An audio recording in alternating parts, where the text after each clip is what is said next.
Says the war with Iran was the last best chance to stop the country's regime. I'm honest with the name that was not spoken in last night's State of the Union message, Jeffrey Epstein. Got Bitcoin Court backed by MIT, and apparently, Larry, you will own nothing. Fake. 83 and strike. Bitcoin has been hijacked. There will be no real non-controlled currency in the world.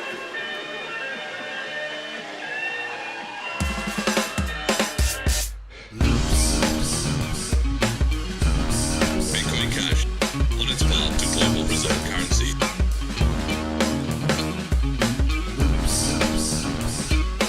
On its path to global reserve currency. I waited years for this. I made myself so sick, waiting for Layla to come around. Hate hijacked freedom sound, but you can't keep a bad bitch down. Layla's looping back into town.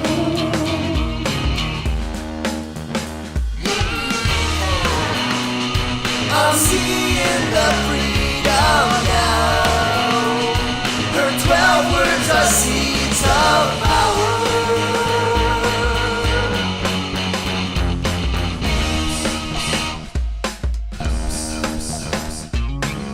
Their toxic idols fly, private jets in the bluest skies, and watch us down below as we die.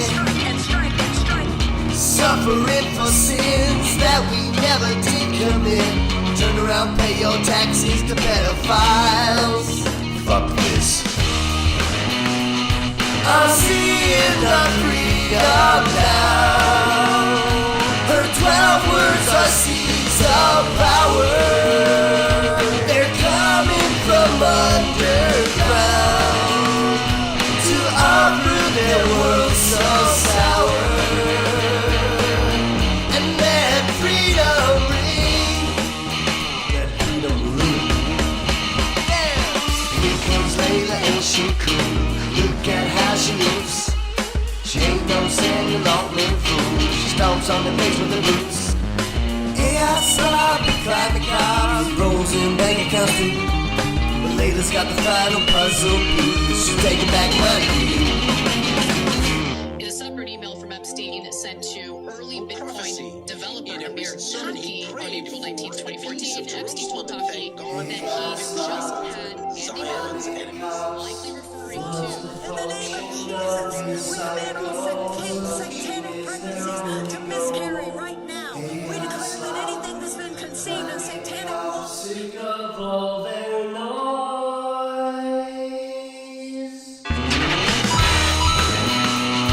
I'm seeing the freedom now. Her 12 words are seeds of power. When Layla comes back to town, their temples will fall.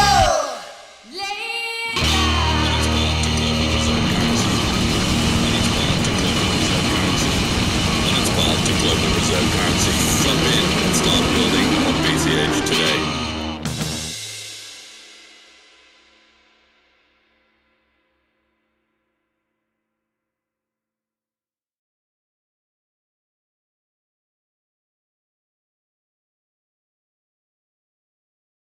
There will be no real non-controlled currency in the world.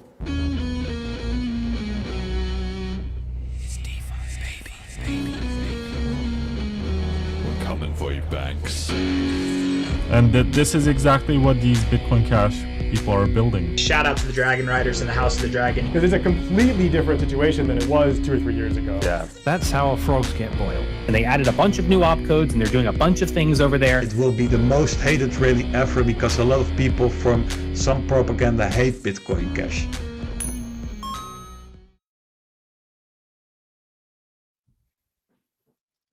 All right, hello and welcome back to the Bitcoin Cash podcast, following Bitcoin Cash on its rise to global reserve currency. This is episode number 179, BCH in 2026, featuring Ryan Giffin. Today is Monday, the 27th of April, 2026. I'm your host, Jeremy. Jet is doing the producing on the markets. crab market, BCH going sideways, but in previous years, we've managed to get a huge pump around the time of and or after the upgrade. The markets usually like it when a network ships a successful upgrade, shows that you're doing a good job with the execution and rollout. So no promises there, but it will be interesting to see what happens with Layla and Bliss coming up. Okay, so BCH $450.17 US cents flat, 1 BTC sat 172.8 BCH sats, 1 ETH 528 megasats. Oh, actually, I forgot to update that, but it's who cares. Celine 30K 605 users. Tokenaut TVL 11,104, and there are 26 Laylas. The Bliss NFTs are available just for another 2 or 3 days. So if you need a ticket, now is the time to do it. I've had somebody message me that has been having trouble with the website. You know, they couldn't figure it out or whatever. So if you're in that same situation, you want a Bliss ticket, just send me a message and I can reserve one for you. We'll find a way to make it work. Also, very quickly, an announcement. There's been a Telegram scam running where somebody has made actually quite a significant effort to scam listeners of the BCH podcast in the Telegram group. They created a fake group which has a fake Jeremy admin. It also has a fake Jet admin, and it has hundreds of fake members. So they really have put serious effort into this scam. So this is a reminder to everyone to don't trust, verify. Don't be sending anybody your private keys or seed phrase or anything, obviously, ever. Also, don't be transacting BCH with people that you don't have an ongoing relationship with, and definitely not anybody who's just popping up to ask you for money or something like that. Don't go clicking on any links that they're sending you or any nonsense. And in that regard, you want to be using the callback method. So if, like, let's say, you know, you get a support email or a phone call from, let's say, the BCH podcast saying, oh, it's, you know, we need your help with this, or let's talk about this, or something weird or suspicious, just say, yep, I'll hit you back, you know, and then go over, you know, independently find the right source and then talk to them. And because a scam will say, no, we can talk right here. But if it's the real me or the real, like, company, Coinbase or Binance or whoever, if you say to them, like, look, I'm just going to call you back on the support line, you know, your support line, and then, you know, tell you my issue again, they'll say, fine. Obviously, that's fine. That's just good precautions.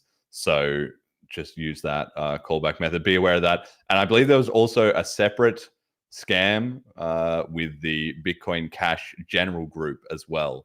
So I don't know if it's the same people. I don't know if this is, you know, malicious social engineering or whether it's just scammers. Either way, it's a good sign that BCH is growing and we're getting more visibility once again. So more scammers are arriving, right? No point fishing in a pond with no fish. So the growth of the community is attracting more eyeballs, but everybody just be extra alert and aware of that.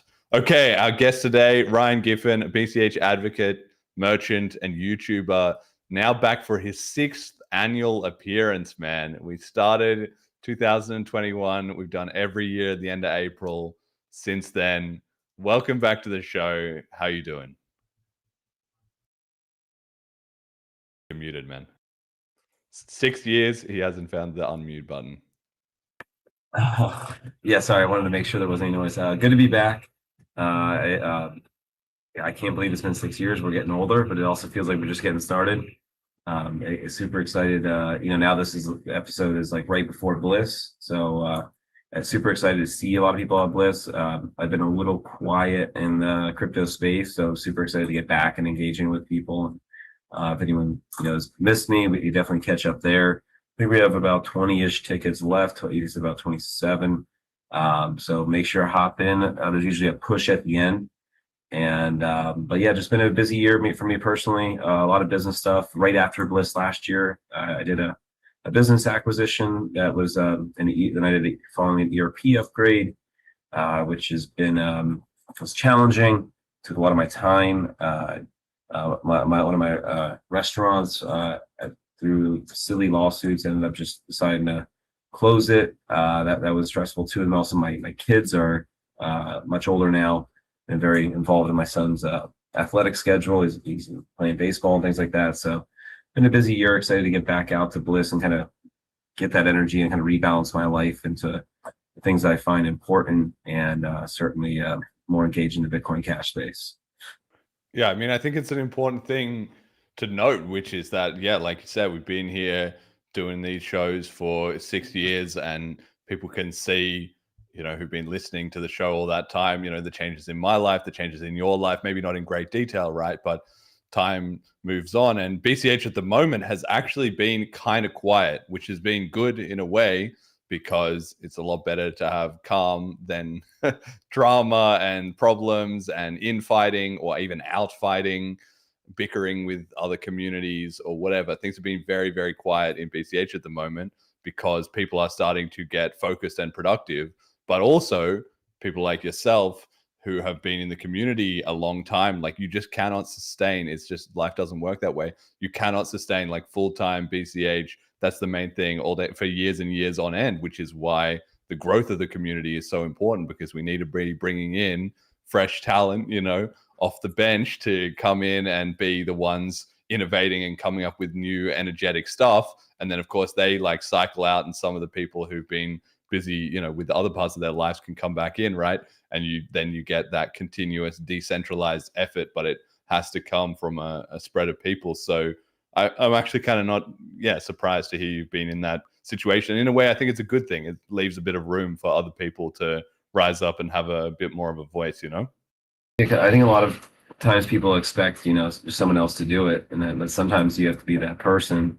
And I've loved, going to all the conferences, St. Kitts, and then Bliss, and merchant activity, and hundreds of videos.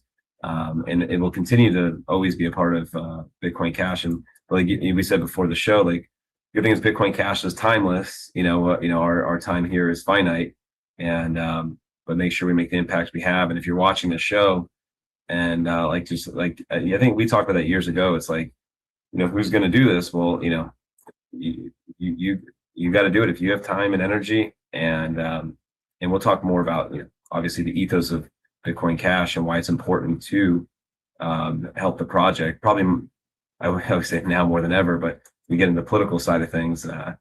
It's always been kind of my motivation behind crypto, is very philosophical, versus just being, technically interested. But I think that there's a lot of the undertone in general. But yeah, excited to get back out to Bliss, re-energize. I'd like to come back with the channel a little bit stronger and just producing maybe higher level content, maybe focus on quality over quantity, which I used to do in the early days and became very challenging, and I want to stay engaged, so I was okay with less quality. I got to find that balance, and what I could do in a reasonable manner, because it's a lot of work. I don't have to tell you guys, it's it's a ton of work that goes into this. And shout out to everyone that does it, that's starting to do it, that's been doing it for years. I mean, Bitcoin Cash next year will turn 10. Like it's been here for a while, and I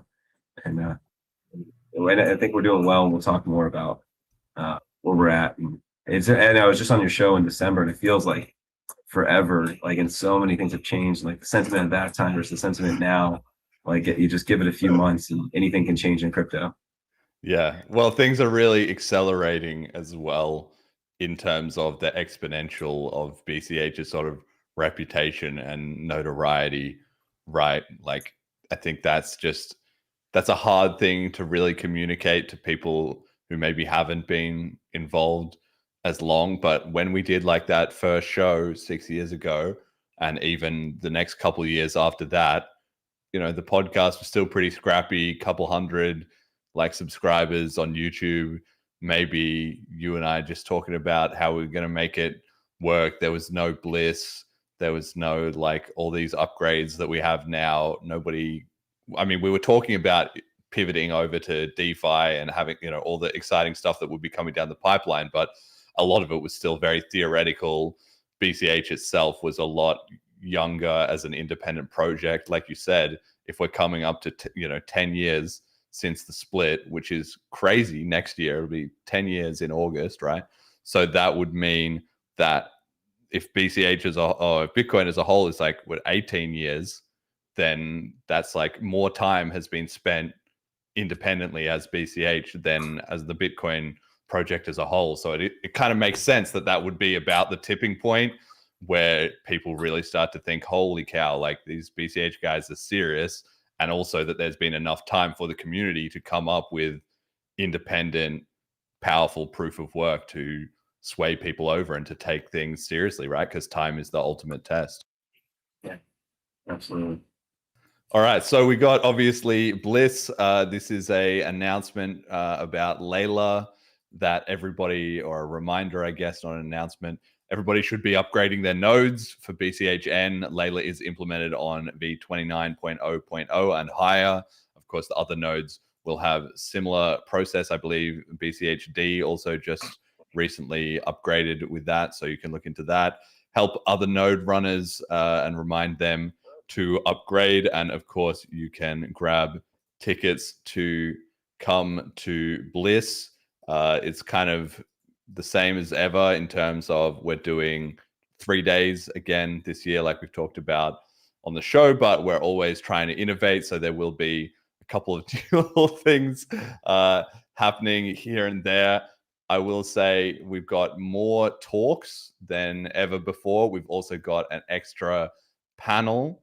And so this year, I think a lot of the focus is really on getting a more diverse range of voices into the conversation and really helping people discuss, at the bar afterwards and around the event. So I feel like that's kind of ties into the theme of what we were just saying, which is that for people who are new to the scene, it's a great time to get involved. And for people who've been in the scene for a while, it's kind of more about making those connections behind the scenes kind of thing, as it were, right? Because how else are you going to, like, you can't be out in the front all day, every day on this stuff. But for the new people coming in, they can get some motivation and advice from some of the older heads. And as the community grows, there's going to be more of that kind of happening, not off the radar, but maybe a little bit under the radar, right? So yeah, I don't know. We've got the Layla upgrade. I don't know if you have any thoughts on that specifically, Ryan. It's just another year, another upgrade kind of thing. Sort of. Also, just excited to see the updates from the previous innovations. I think the Christmas episode, I made a prediction, and we'll see if there's any work with it, but like. Real privacy tooling underneath with the cash tokens. I know that's been a big thing that I even we'll talk about more of that when we get to some other topics on the slide. But I think it's a big, powerful thing for us. I do want to shout out Callisti as we went over the price briefly, but during the Christmas episode as well. I think he's pretty spot on with his price call, and then he's like, "Oh, then after that, we're going ballistic." So. He was right on the downside, so he can be right on the upside, and probably hopefully that hype springboards off the furthering innovations. But yeah, I think it's that last year's upgrade was very powerful to create that, and then I guess this year's more about quantum proofing and I don't know as much about the technical side of what this upgrade means. I know we're going so far down UTXO scripting, where it's very advanced. Just really trying to track people and let them know, hey, you can do all these things here now. And I'm sure we'll talk a little bit about drive chains and other things like that later. But where this will lead us in comparison to what the market has to offer. And it seems like we have everything that the market could ever want. Pretty darn close to the ability to create it. And I think it's just forward movement with that. And then I think you talked about before maybe 1 year not having an upgrade. Which I think I've been thinking about more and more. What might be, I'm sure we talked a lot about the conference, but it might be a healthy thing just to really fine tune the businesses underneath the new infrastructure to really focus there, then get ahead of the next innovation. We need to be the next innovation. But yeah, I think it's just further proofs that I think the consensus will become that EVM kind of is not going to work. UTXO scripting will be that, and this is proof you can do everything here. And we'll see what other. Again, I want to talk more about drive chains later, but we'll wait for future slides in comparison to other BIPs, we'll say. So, well, I think it's a good point, because I'm kind of feeling that same sentiment, right? Which is that Layla is obviously not live yet. It's still technically coming, but because of how the chip process works, by the time you get to an upgrade, people are already sort of talking about the next one, right? So yeah. when we did cash tokens, that was just the most hyped thing, and everybody was like, "This is the future. Like, this is going to be a game changer," right? Then Abla was the political win. Like, everybody was like, "Okay, fine. We're never going to have another big split over block size." Like, there was all this lingering doubts. There's a huge sigh of relief, even if that didn't have an immediate impact in terms of actually needing to scale. Like, there was still plenty of room in the blocks, right? So then Velma was like, people were like, okay, now we really got to get on this DeFi stuff. We got to drive some more use cases. And then Layla, in a way, to me, kind of feels like it's the third part in a trilogy where you got cash tokens, Velma, and Layla, and that kind of rounds out the scripting and the power of the VM. So now that we're in the stage looking forward to next year, this is the first year where I've felt like there's not a lot of urgency to, we need to just ship this big upgrade, or we need to do this thing. The last few years, it has felt like that. But this year, I mean, I still am a fan of 1 minute blocks, but that might not be ready in time. It would be good if it was, but even if it isn't, I don't feel like, it's a make or break. That's a good point. Like, I feel like we have the trilogy now for, the VM. 1 minute blocks, I think has always been kind of like that thing brought up from time to time, like transaction settling. But yeah, I think this year, I think almost like marketing front on it. I know we've been attracting developers from Ethereum and different people, like really marketing what we've created to continue to bring in more builders, and further build out the ecosystem and get more money locked here. So and I think Bliss is a good tool for that. And I know you guys did the also, it was fantastic in the fall with the hackathon. Yeah. That was a good marketing tool to get in, get working with, get your hands dirty. I think more of that activity will drive use cases and users and development, which is really groundbreaking. Like in a sense where we're at now, we need use cases to take place. And again, I'll get into other thoughts on that later, which I think could potentially drive that. Jeff's comment before about finding even more challenging to use crypto sometimes today. And I had some reasons for that and what it may take the public to move at this point. But yeah, so I feel like maybe there's a bit of a sense, and also just I'm noticing that, right? Like, there's been some discussion about 1 minute blocks, but I feel like that's constantly becoming less controversial. I see more and more people that are just kind of like, yeah, this is an obvious upgrade. Like, we should do. I mean, I've been talking about it so long on this show and all that, where I'm always trying to be like, amenable to people that are, not on board with it or whatever. But I'm seeing more and more just kind of everyone being like, yeah, this is obviously a good idea. Like, we should just do it, which is kind of what you want the community to be feeling like before, things get down to brass tacks on an upgrade and endorsements and lock-in and all that, right? So, but if there's no energy, or it's not ready for that for this year, and it has to wait a year, fine. But there's not other contentious protocol things popping up. There's been these two things, op sig hash and native introspection of block headers have been kind of floated a little bit, but that's not game-changing stuff. That's kind of small efficiency tweaks, small improvements, or what have you.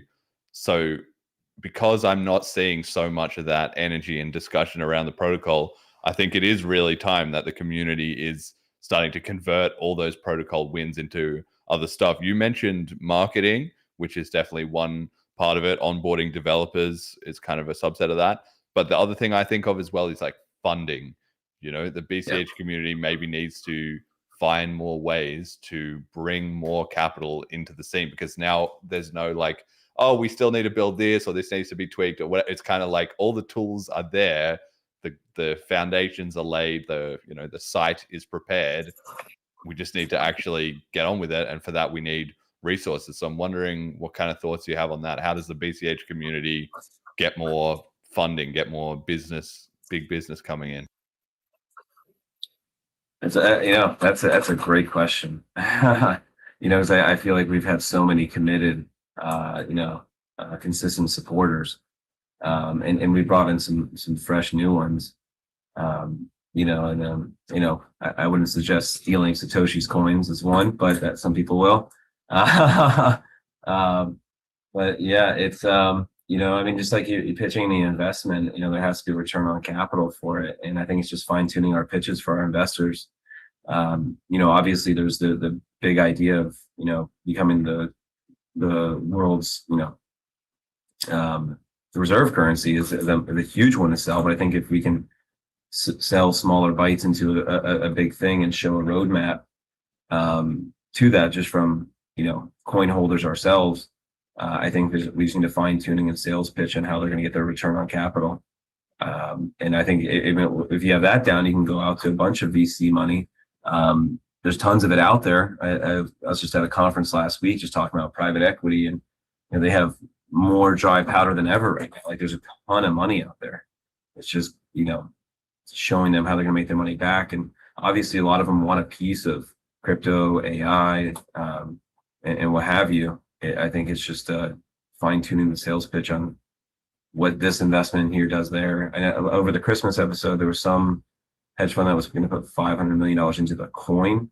I think just back to the early days, like, you're not going to just buying the coin, it can help by making the current holders that are reinvesting in the space help. But like, you also need to help those companies, it's always challenging from a funding side because, we stood on principle, rightfully so, and that would be our ultimate victory without any kind of dev tax. It's always been a voluntaristic way of doing it, and it should always stay that way. But if there's, I think not only investing in the coin, but attracting investors into the infrastructure is the way. And I know FundMe has been, our way of doing it, especially lately. But it's kind of an intangible return. I think maybe some smart contracting returns where investors see if-then scenarios. Put your money in here. This is how you get your money out. Because in a decentralized system, it's a lot different. It's always been, even like earlier, I mentioned Roger. Roger, when he first bought his bunch of Bitcoins, he's like, okay, I'm going to now invest in all these companies to make my Bitcoin more valuable. I think we need more of that sentiment, that just buying the coin's not good enough, Yeah. I mean, you mentioned like VCs, because when it's like, where are you going to get the money?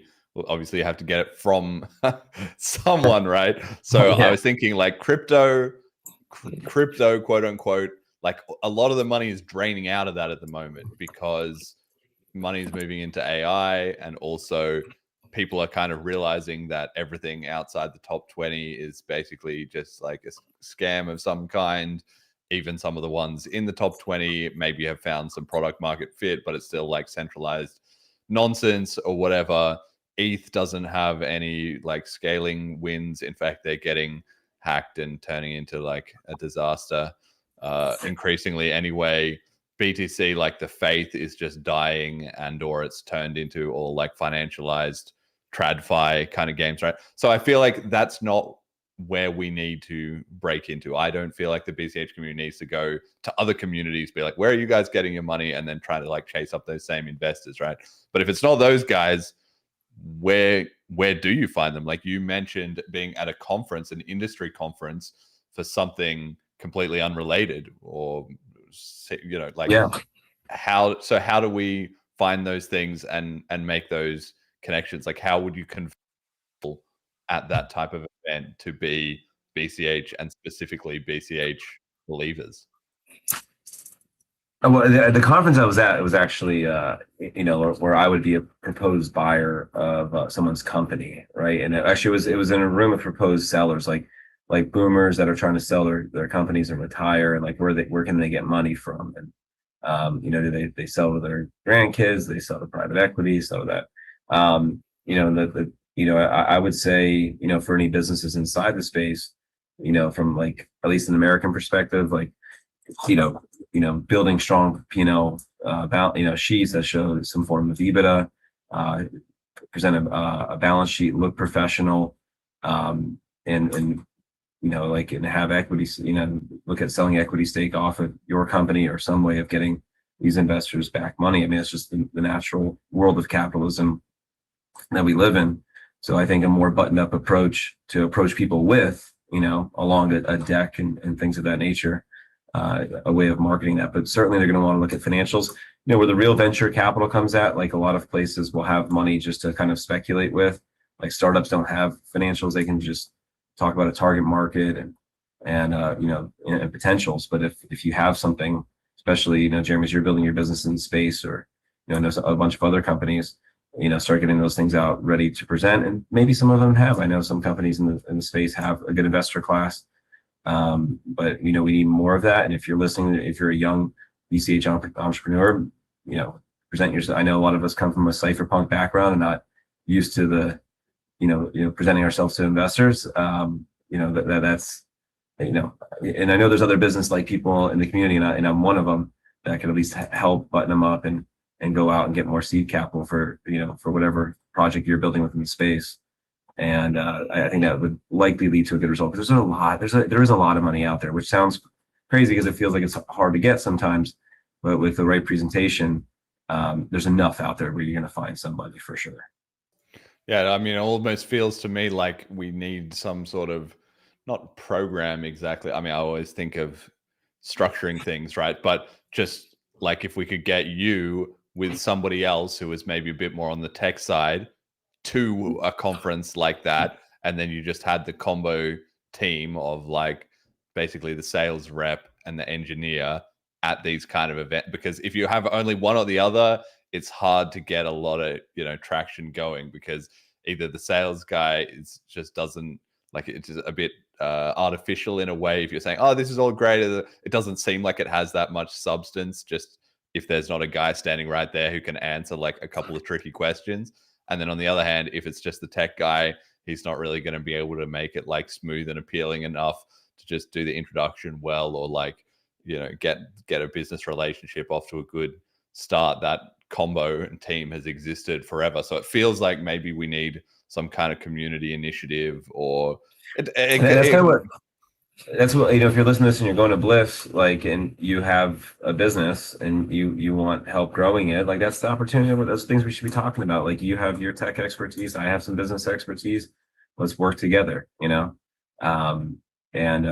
what the whole idea of Bliss is, to bring, like an investor class with a business class. But we're very tech forward at the moment. We're less business and marketing forward right now, which is that we need that to sell, because without that, you got nothing to sell, right? So we've done a really good job building that. So I think that's the next, step.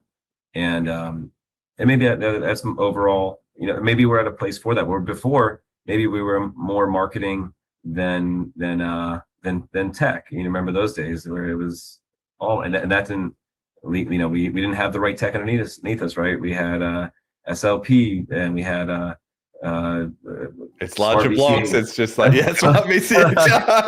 Yes. we didn't have the right infrastructure to sell. So we're definitely in a more mature state right now.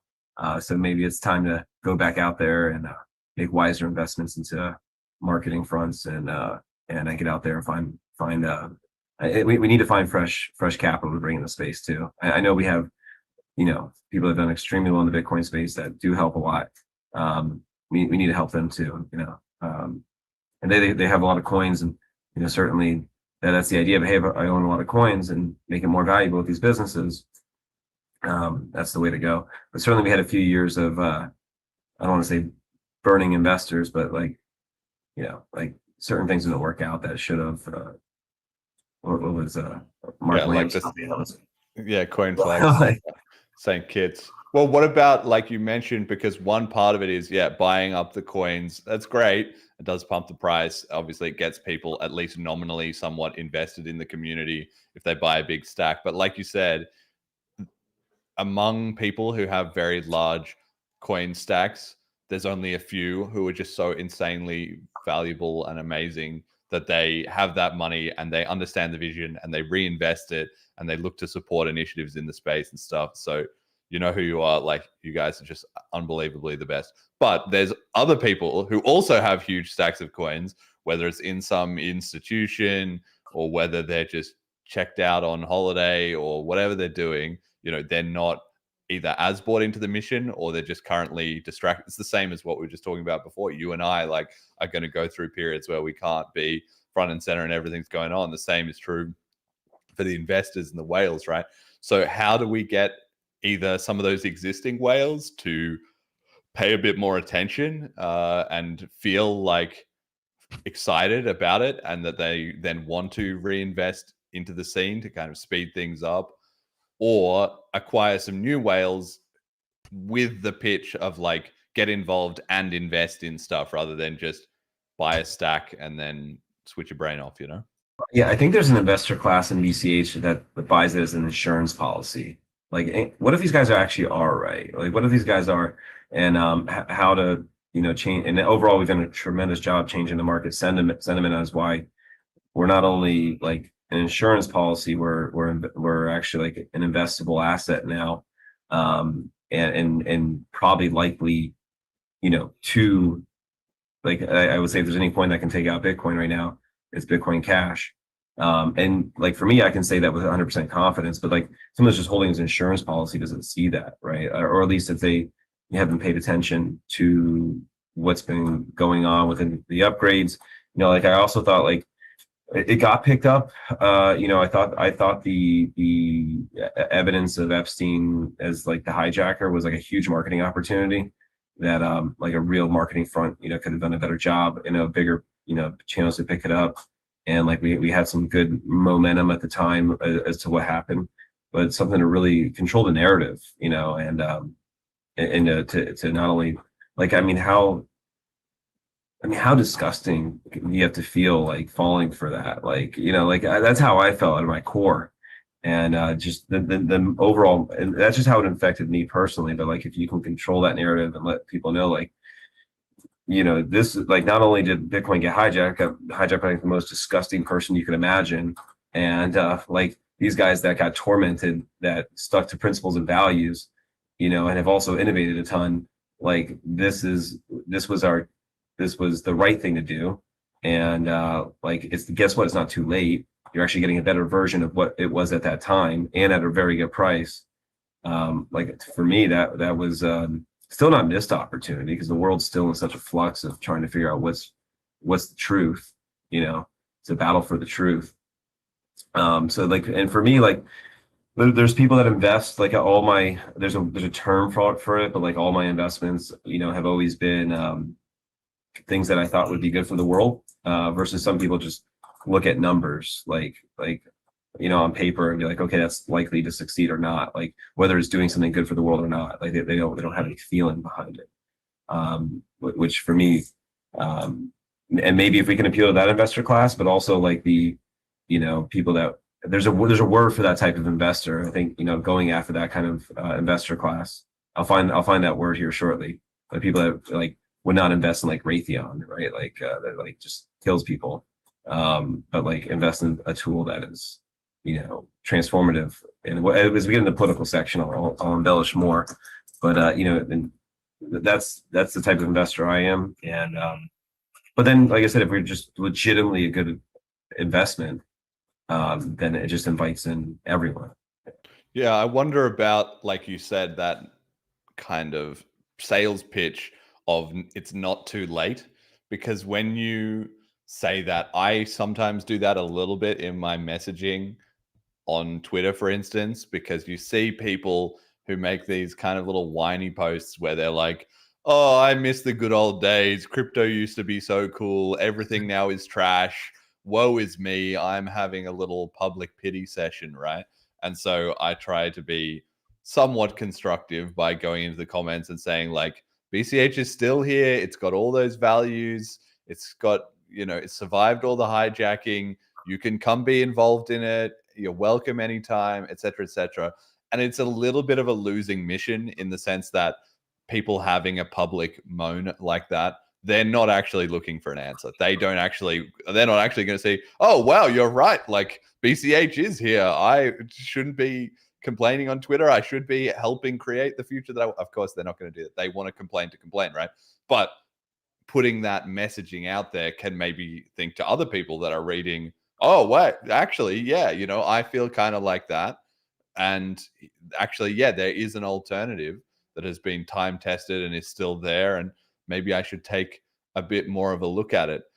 But I don't know that we've nailed the way of like phrasing that, because not too late, it's a bit of a downer. It's kind of like, okay, well, I mean, it implies that it already is late, which it is, but that's not a great selling point, Yeah, like I said, I'm trying to remember who were some of the bigger channels that were picking up on the Epstein thing, but certainly, and we'll hop a little bit into the political version, but like, like the rise of the right, let's say the American right, like there's been a challenge to like the neoconservative movement versus some other form of libertarian-esque, or not even libertarian, just nationalism's rising in the United States.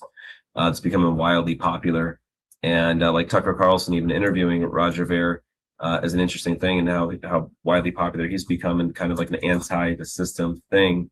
So I think, always trying to, that's where crypto really, I think, got its grassroots. I first, I remember watching Adam Kokesh, his show, and he would talk about him like these anti-the-system people. And I think, and Bitcoin has some of those people. Actually, what's his name was on the show that you had on your show. What the heck? Aaron Day was on. I'm trying to remember the fighter's name.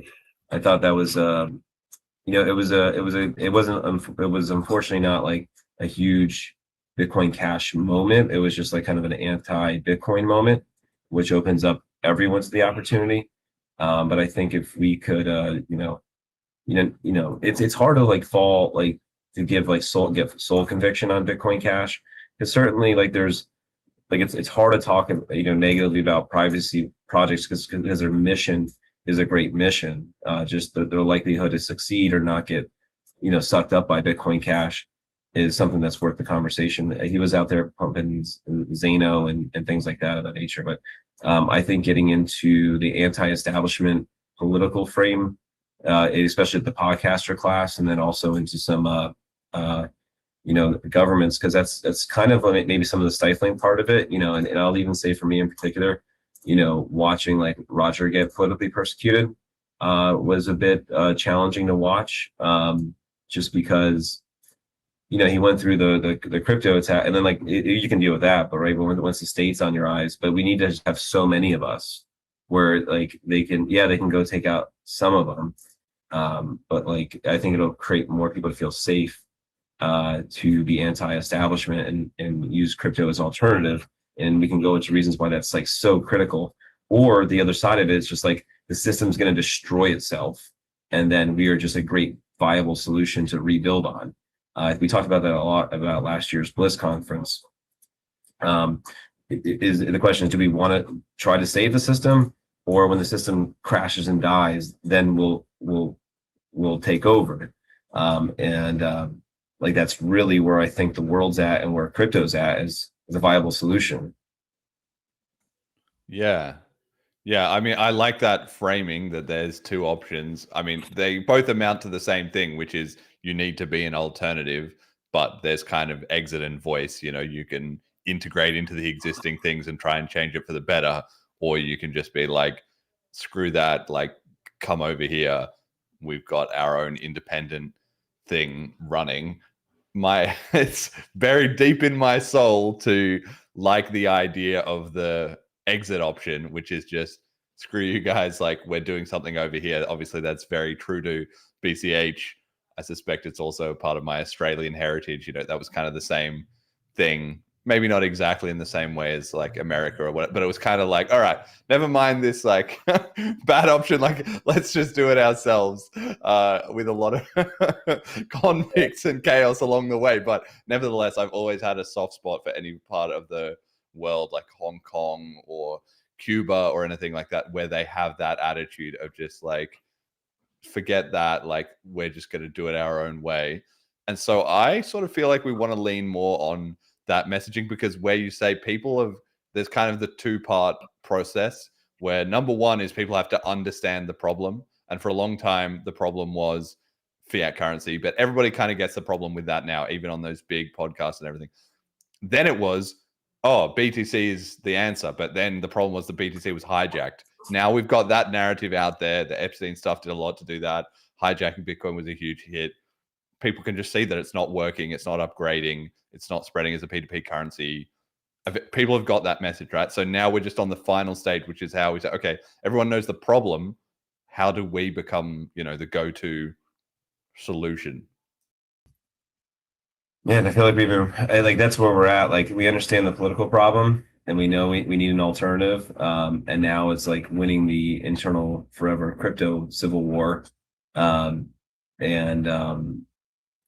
like it's so hard to do because it's actually such a small community. Like it feels big because it's got this large market cap, right? It's got smart people in it.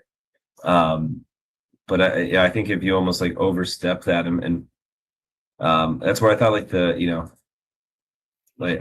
Aaron Day interview was an interesting one to have, because it's like almost like I guess trying to now point to potential solutions now for the hijacking Bitcoin. There really is no like clear market favor in terms of public sentiment. Like, there's great tooling.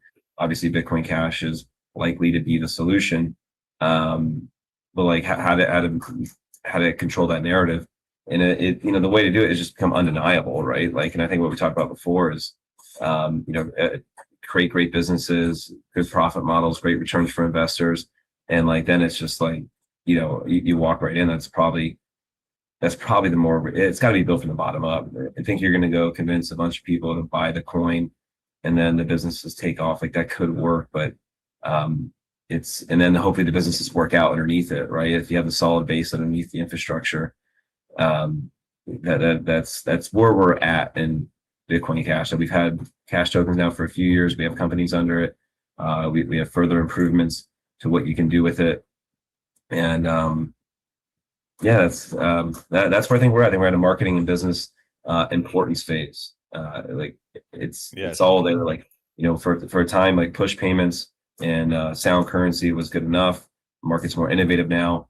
There's more business opportunity, and that's probably where I see Bliss go next year. I'm cool with 1 minute block times too, but seeing these companies come together, we have record attendance this year, and hopefully sell out here over the next few weeks.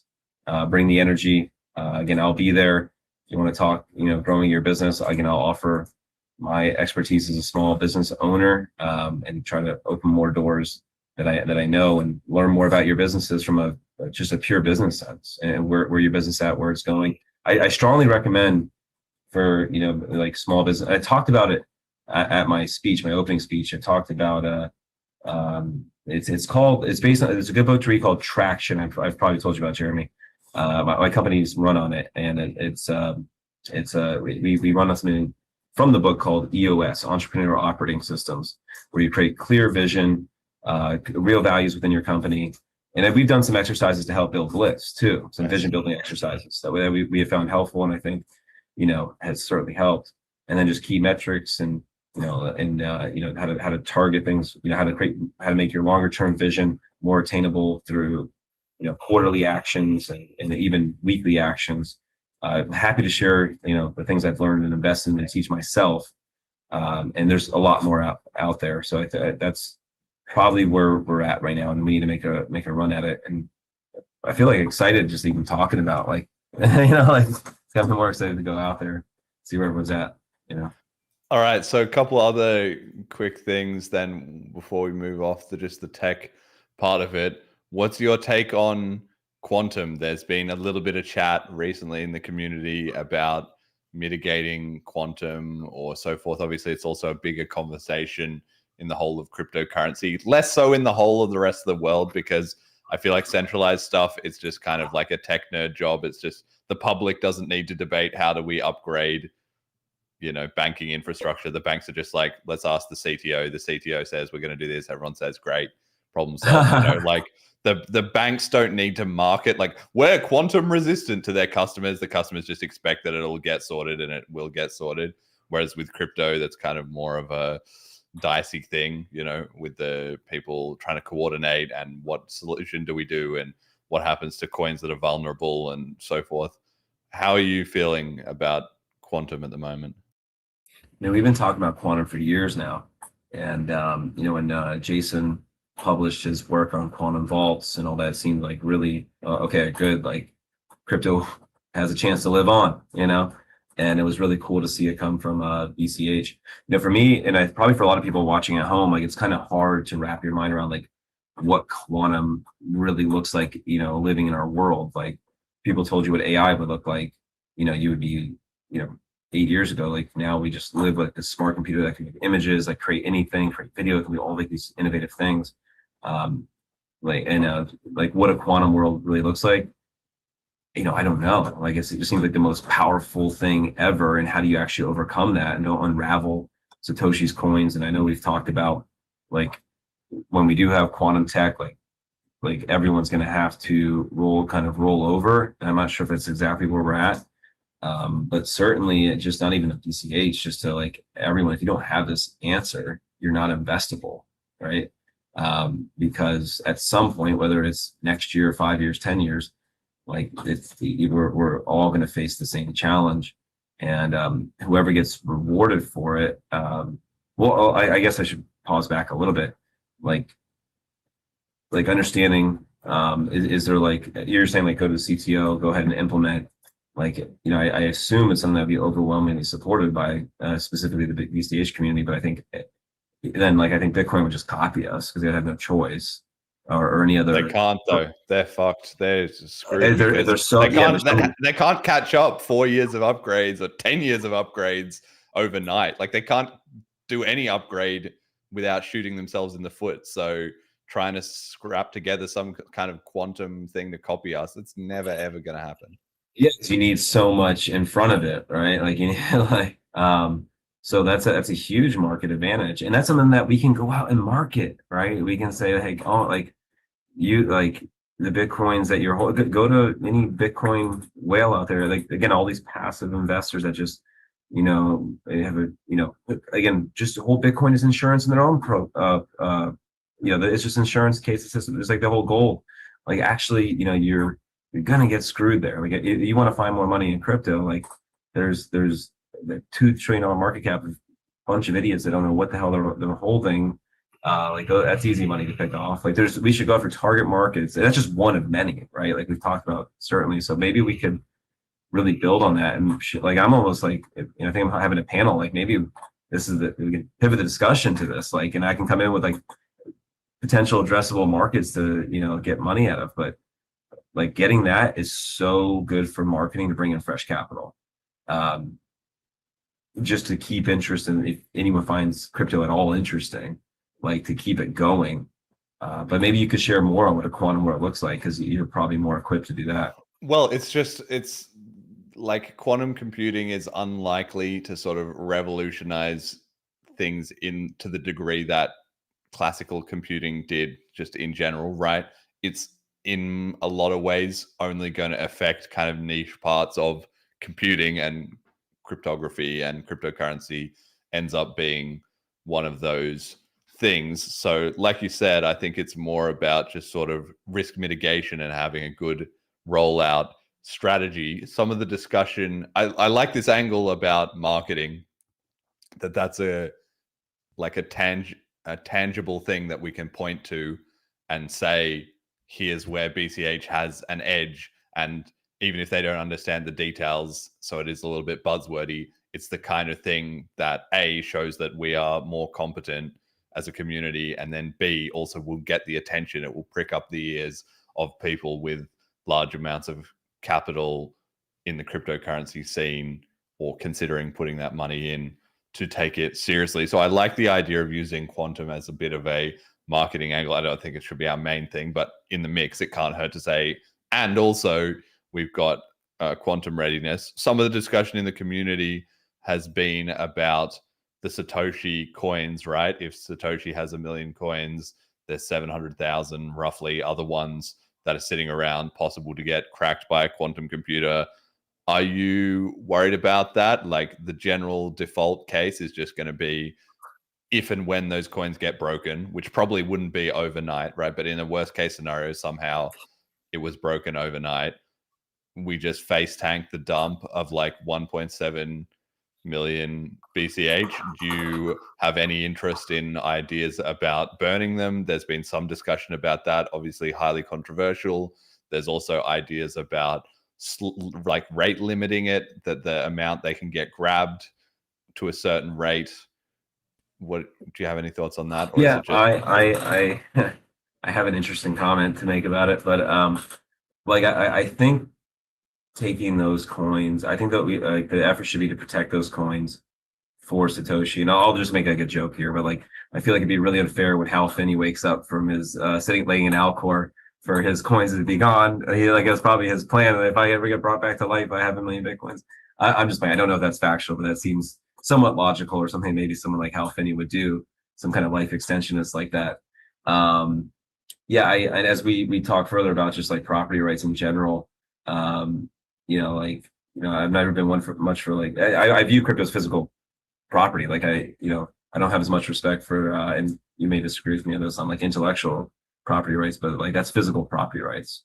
So I think those should be very respected and treated with respect. I think we should treat coins with respect, every single one of them.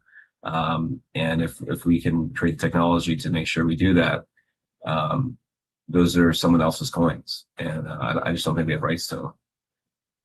Okay, so you feel like non-interventionist type of approach. I mean, the idea of Hal wakes up and finds his million Satoshi coins are gone is a good one, but the problem is like, well, it seems like if there is proof of viable quantum computers, and if they get around to attacking BCH with them, then the question isn't are they going to be gone or not, because they're going to be gone.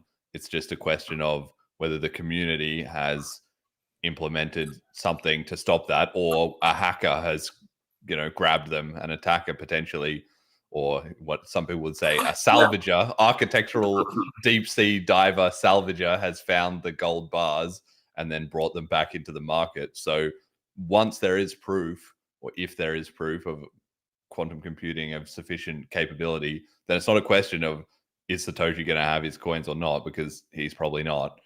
It's just about whether they get sold to the community or not, Yeah. So my first inkling is to like protect them if they get burned, or like, yeah, I mean, like it's like a serious, yeah. If you can't protect them, then just look at the next best thing to do. And yeah, like it's really, again, it's hard for me as someone that really respects property rights to like, if they let them get stolen and let them try to pursue whoever went after them, like that doesn't seem fair either. Or like, but yeah, I guess I don't know. I think it's I don't have the best answer at the moment. I'm open to persuasive conversation about it, and certainly whatever helps the world have peer-to-peer electronic cash. It's certainly what's gonna, no matter what. Let's say Hal comes back to life and wants to sell all his coins, either like any traumatic event like that for crypto is like overall like not good. Like it's good for the person that sold them, but like anything that doesn't get the world peer-to-peer electronic cash is not good. So like if we did anything kind of like altruistic to help the world have this technology widespread, would be probably the result I'd be most persuaded by. But my first inkling is to say like protect people's property should be one of the values of the chain. And if we can't, like then next best option, which hopefully we'll have to make a decision here probably in the next 5 or so years. How far away would you say we are? Well, it might be sooner. Like that's why it's becoming topical now, and this is why, like you said, it's good that we've been discussing this for ideas, because it's important that people have already had this in their mind.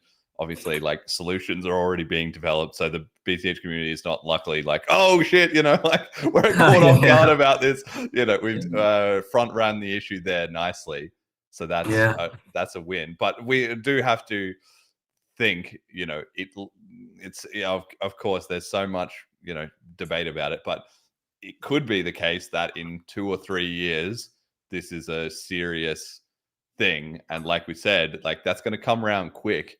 Another good topic for Bliss. Again, I know we'll be talking about more about at least my roundtable, but these are conversations that need to be had. And again, I'm not really persuaded by any at the moment. So like, there's probably a clear consensus, and this is the right thing to do. Like, we're probably gonna have, if we can't protect property rights, and that's like probably a value of most of the community, then like it's got to be something where we have to be okay with bending our values to some extent. And where does the community fall on that?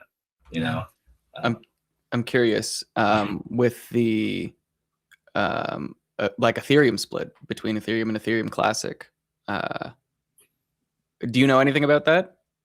Yeah, I'm aware that the Ethereum Classic guys were clearly like, we're not going to allow the chain to be rolled back, and Vitalik had other ideas. Right. Do you think, like, if you were do you think if Vitalik was acting to protect property rights, or like how do you approach that in your mind? Because I think there's a very clear parallel here. And I remember when I first started getting into cryptocurrency, I got some Ethereum and I learned about Ethereum Classic and was like, okay, screw Ethereum, then I'm going all in on Ethereum Classic. I know.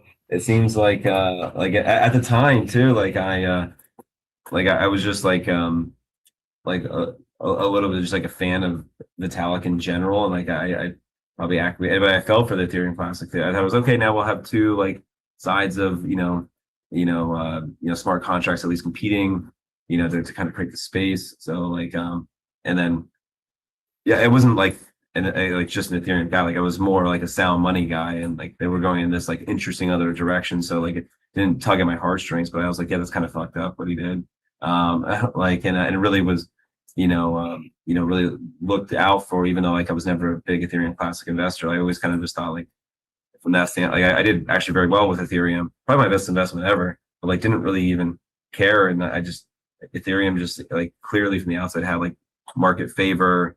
Vitalik looked like the smartest guy, nerd you'd ever find. Like this guy's gonna revolutionize it. Like their marketing was just on point, even though Ethereum Classic stood on principle, and I don't know what the community is doing at the moment. I know the last split, I think from miners were more interested in mining it, but yeah, that's I get why. And then now look at Ethereum still has problems today, and I don't know what they can do to fix them, but yeah, I think that's a good point. And I don't know if I'm answering your question in general, but certainly the ETC guys, they seem pretty out of the discussion these days too. Or do you guys see much of them around? No, I haven't seen anything from them since like 2018.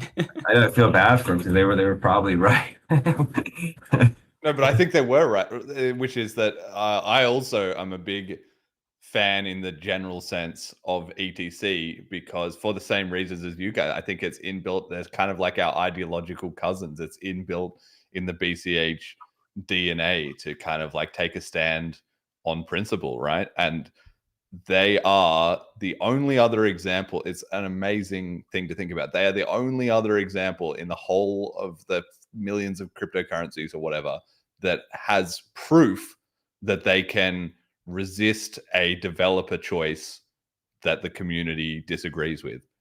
It's only BCH and ETC in that category. And BCH is actually in that category twice, between the Bitcoin Core split and the Amori split. So we're the only ones to have done it multiple times, but they're the only other community with a proven win on the board, however you see it, proven evidence that if the devs were captured, the community could just say, like, screw yourself, let's find some other devs and do it our own way, right?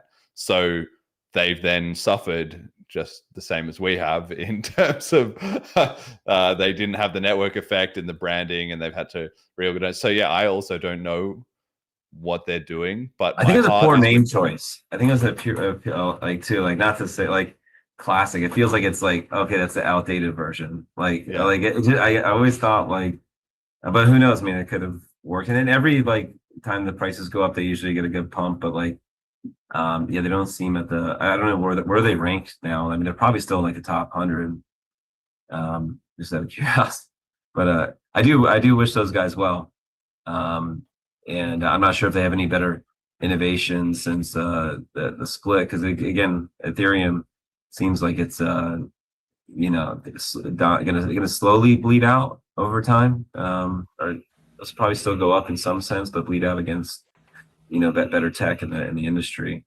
ETH Classic is rank 50, Oh boy, $8.42, 1.3 billion market cap.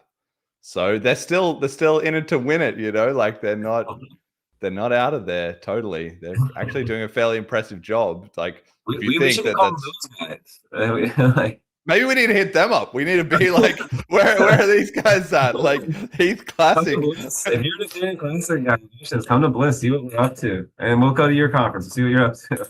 Yeah, that's actually a good idea. That's a really good idea. I've made a note of that. People here. Yeah, exactly. That's right. Where are we going to find some more adopters? Hell yeah. And now we've got all the DeFi stuff going on, so maybe they could get on board with that. What are they scripting on these days? Okay, all right. Well, that's enough about that. What about just quickly as well?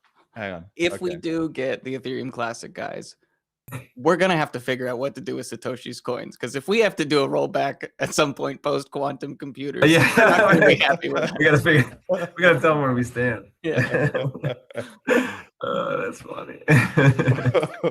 Well, the Ethereum Classic podcast, I don't know where that is, but I'm gonna have to go track that down and start listening. That would be so funny. There's like an alternate universe. They've got a little podcast that it's just the three of them, and they're all like sitting there being like, where do we find some more adopters? I kind of like Bitcoin Cash, actually. Those guys are on something. maybe we can that can be a parallel reality, or we can make a little troll fake video and then send it to them and be like, guys, what do you think? Hey, what's interesting is Vitalik really respected us for splitting too, and he was pretty much a Bcasher for a while, and I think the last engagement you had with him, he kind of gave us a nod that we're on a better direction. Where I think when there was too much infighting, he just kind of pieced out for a little bit. Yeah. Well, I'm still waiting for the date. That's going to be part of the flippening, because Vitalik has so much clout, man. It's crazy. He's on he might have one of the biggest accounts in Twitter. It's crazy. He's got 6 million followers or something like that.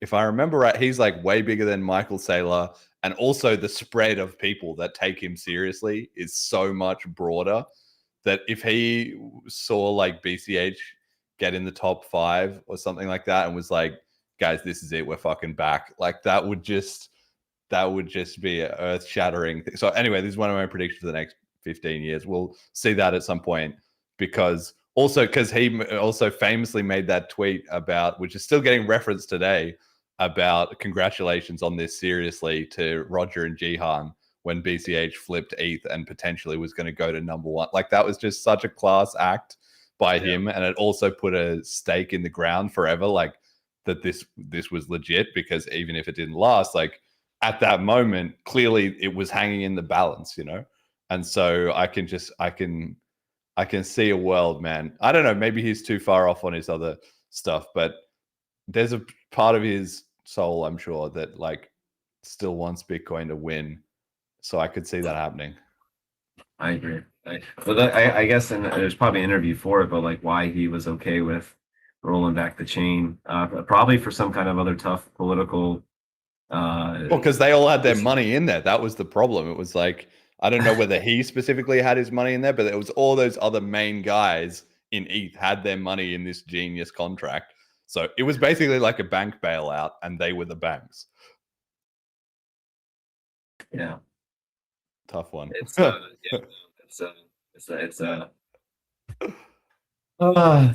but yeah, I don't know. I don't know what Vitalik just comes off as uber IQ, and that's just always been a clout thing for him. Even if smart people get things wrong too, but that for whatever reason has garnered him a lot of market favor. And I think Solana is his first real competition. That's he can feel a little bit on his heels. You know, I know where BCH is a little further back than that, but and you know, with our new innovations, like I think he flips to BCH before anything else. But I think he sees a world where, or definitely he saw a world where Bitcoin and Ethereum could have won in, you know, if he made those comments. Yeah.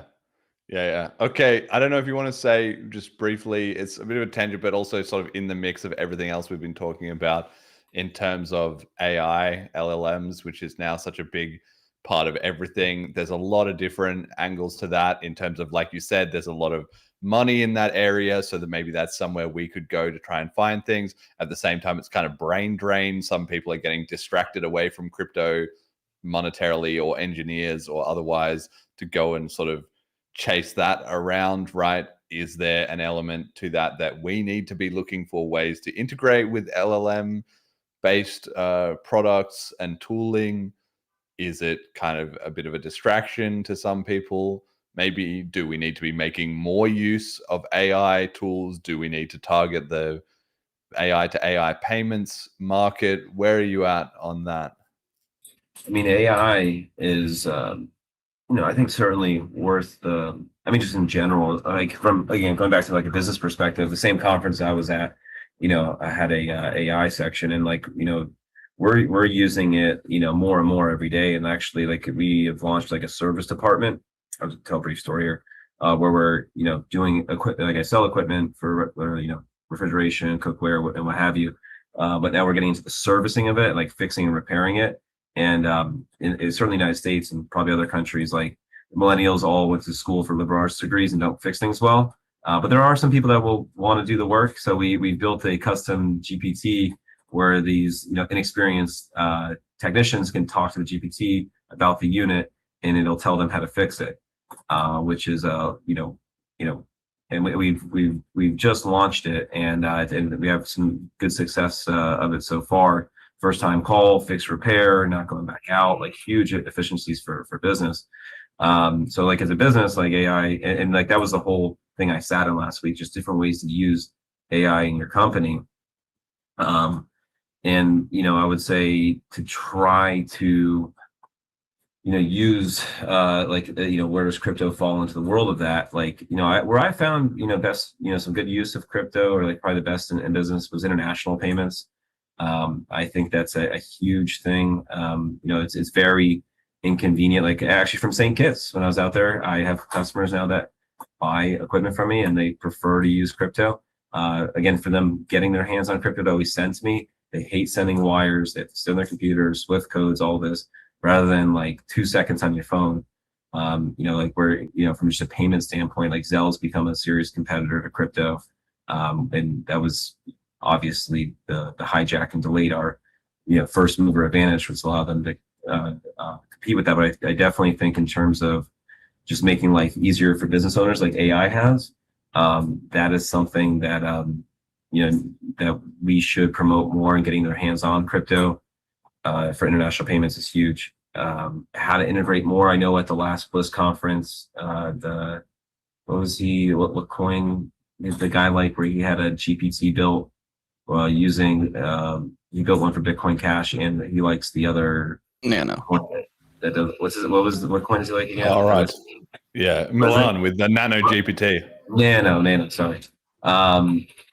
Like that's the best you know, that we've seen at least come into space. So there is some tooling, and I know the panel was on. They were talking about using actually no, was that AI or not? I'm sorry. To publish things that needed to be paid in crypto, that may end up in AI.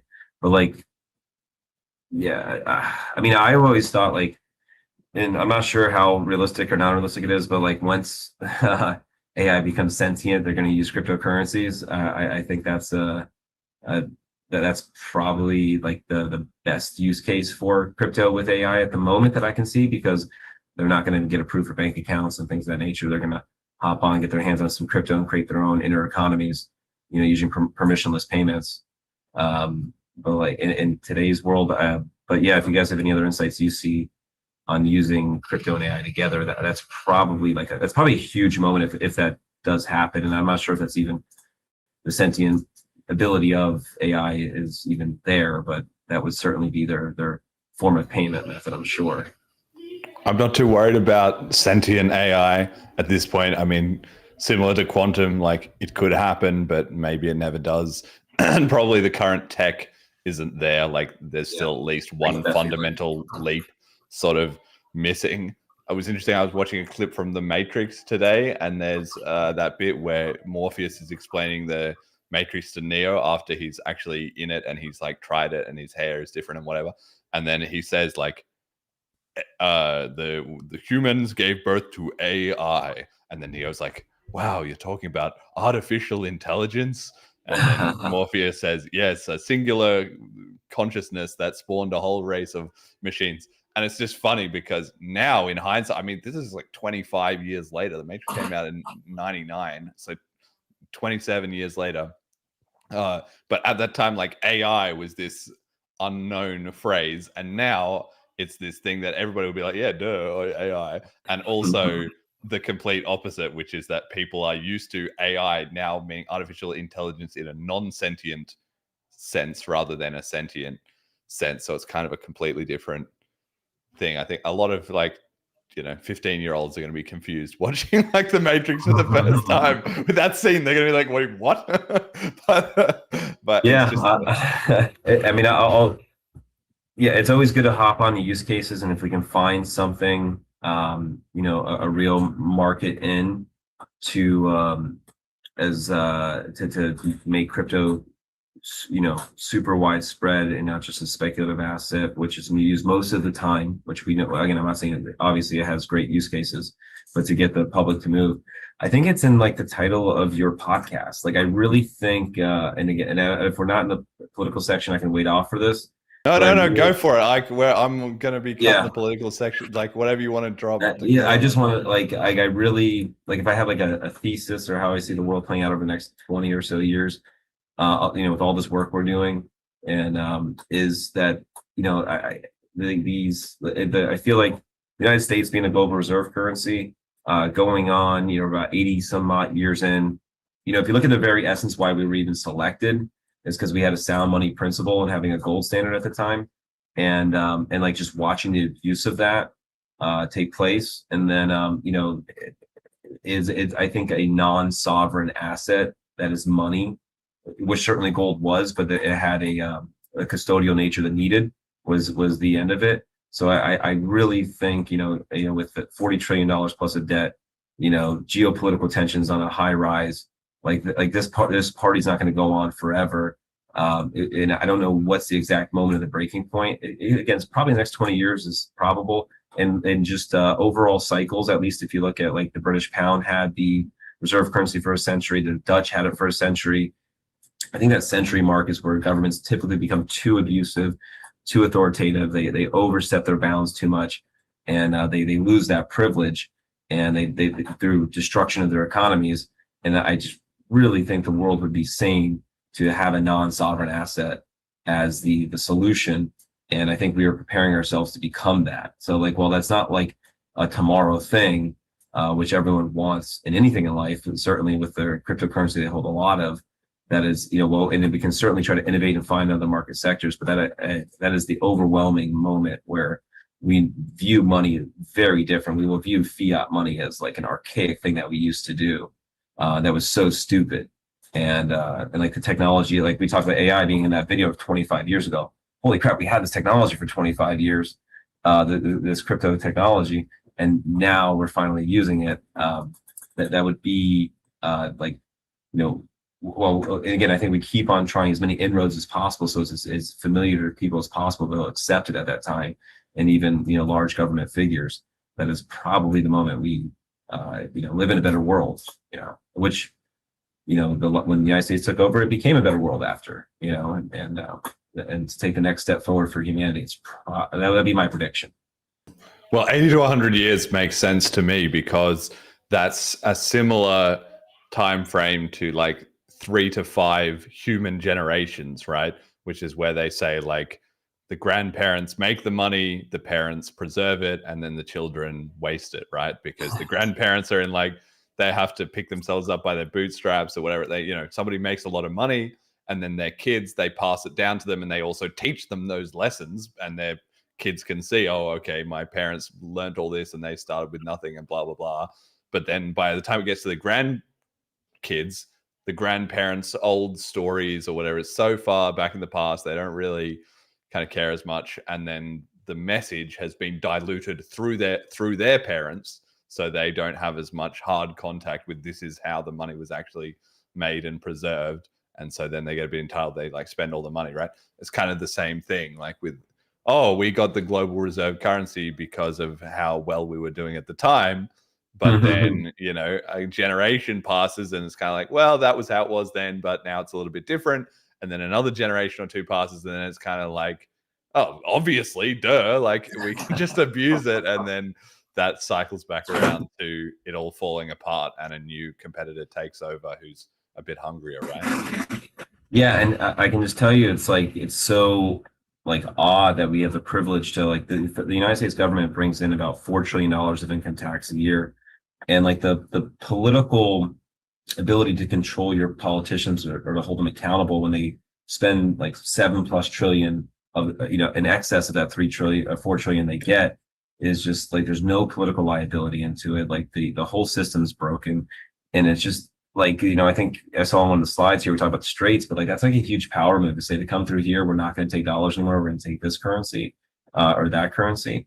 Like the true rejection of it will lose the confidence of it, and like that ability to live on that standard, which you're not unable to justifiably do, is only backed up by the strong demand by being the reserve currency.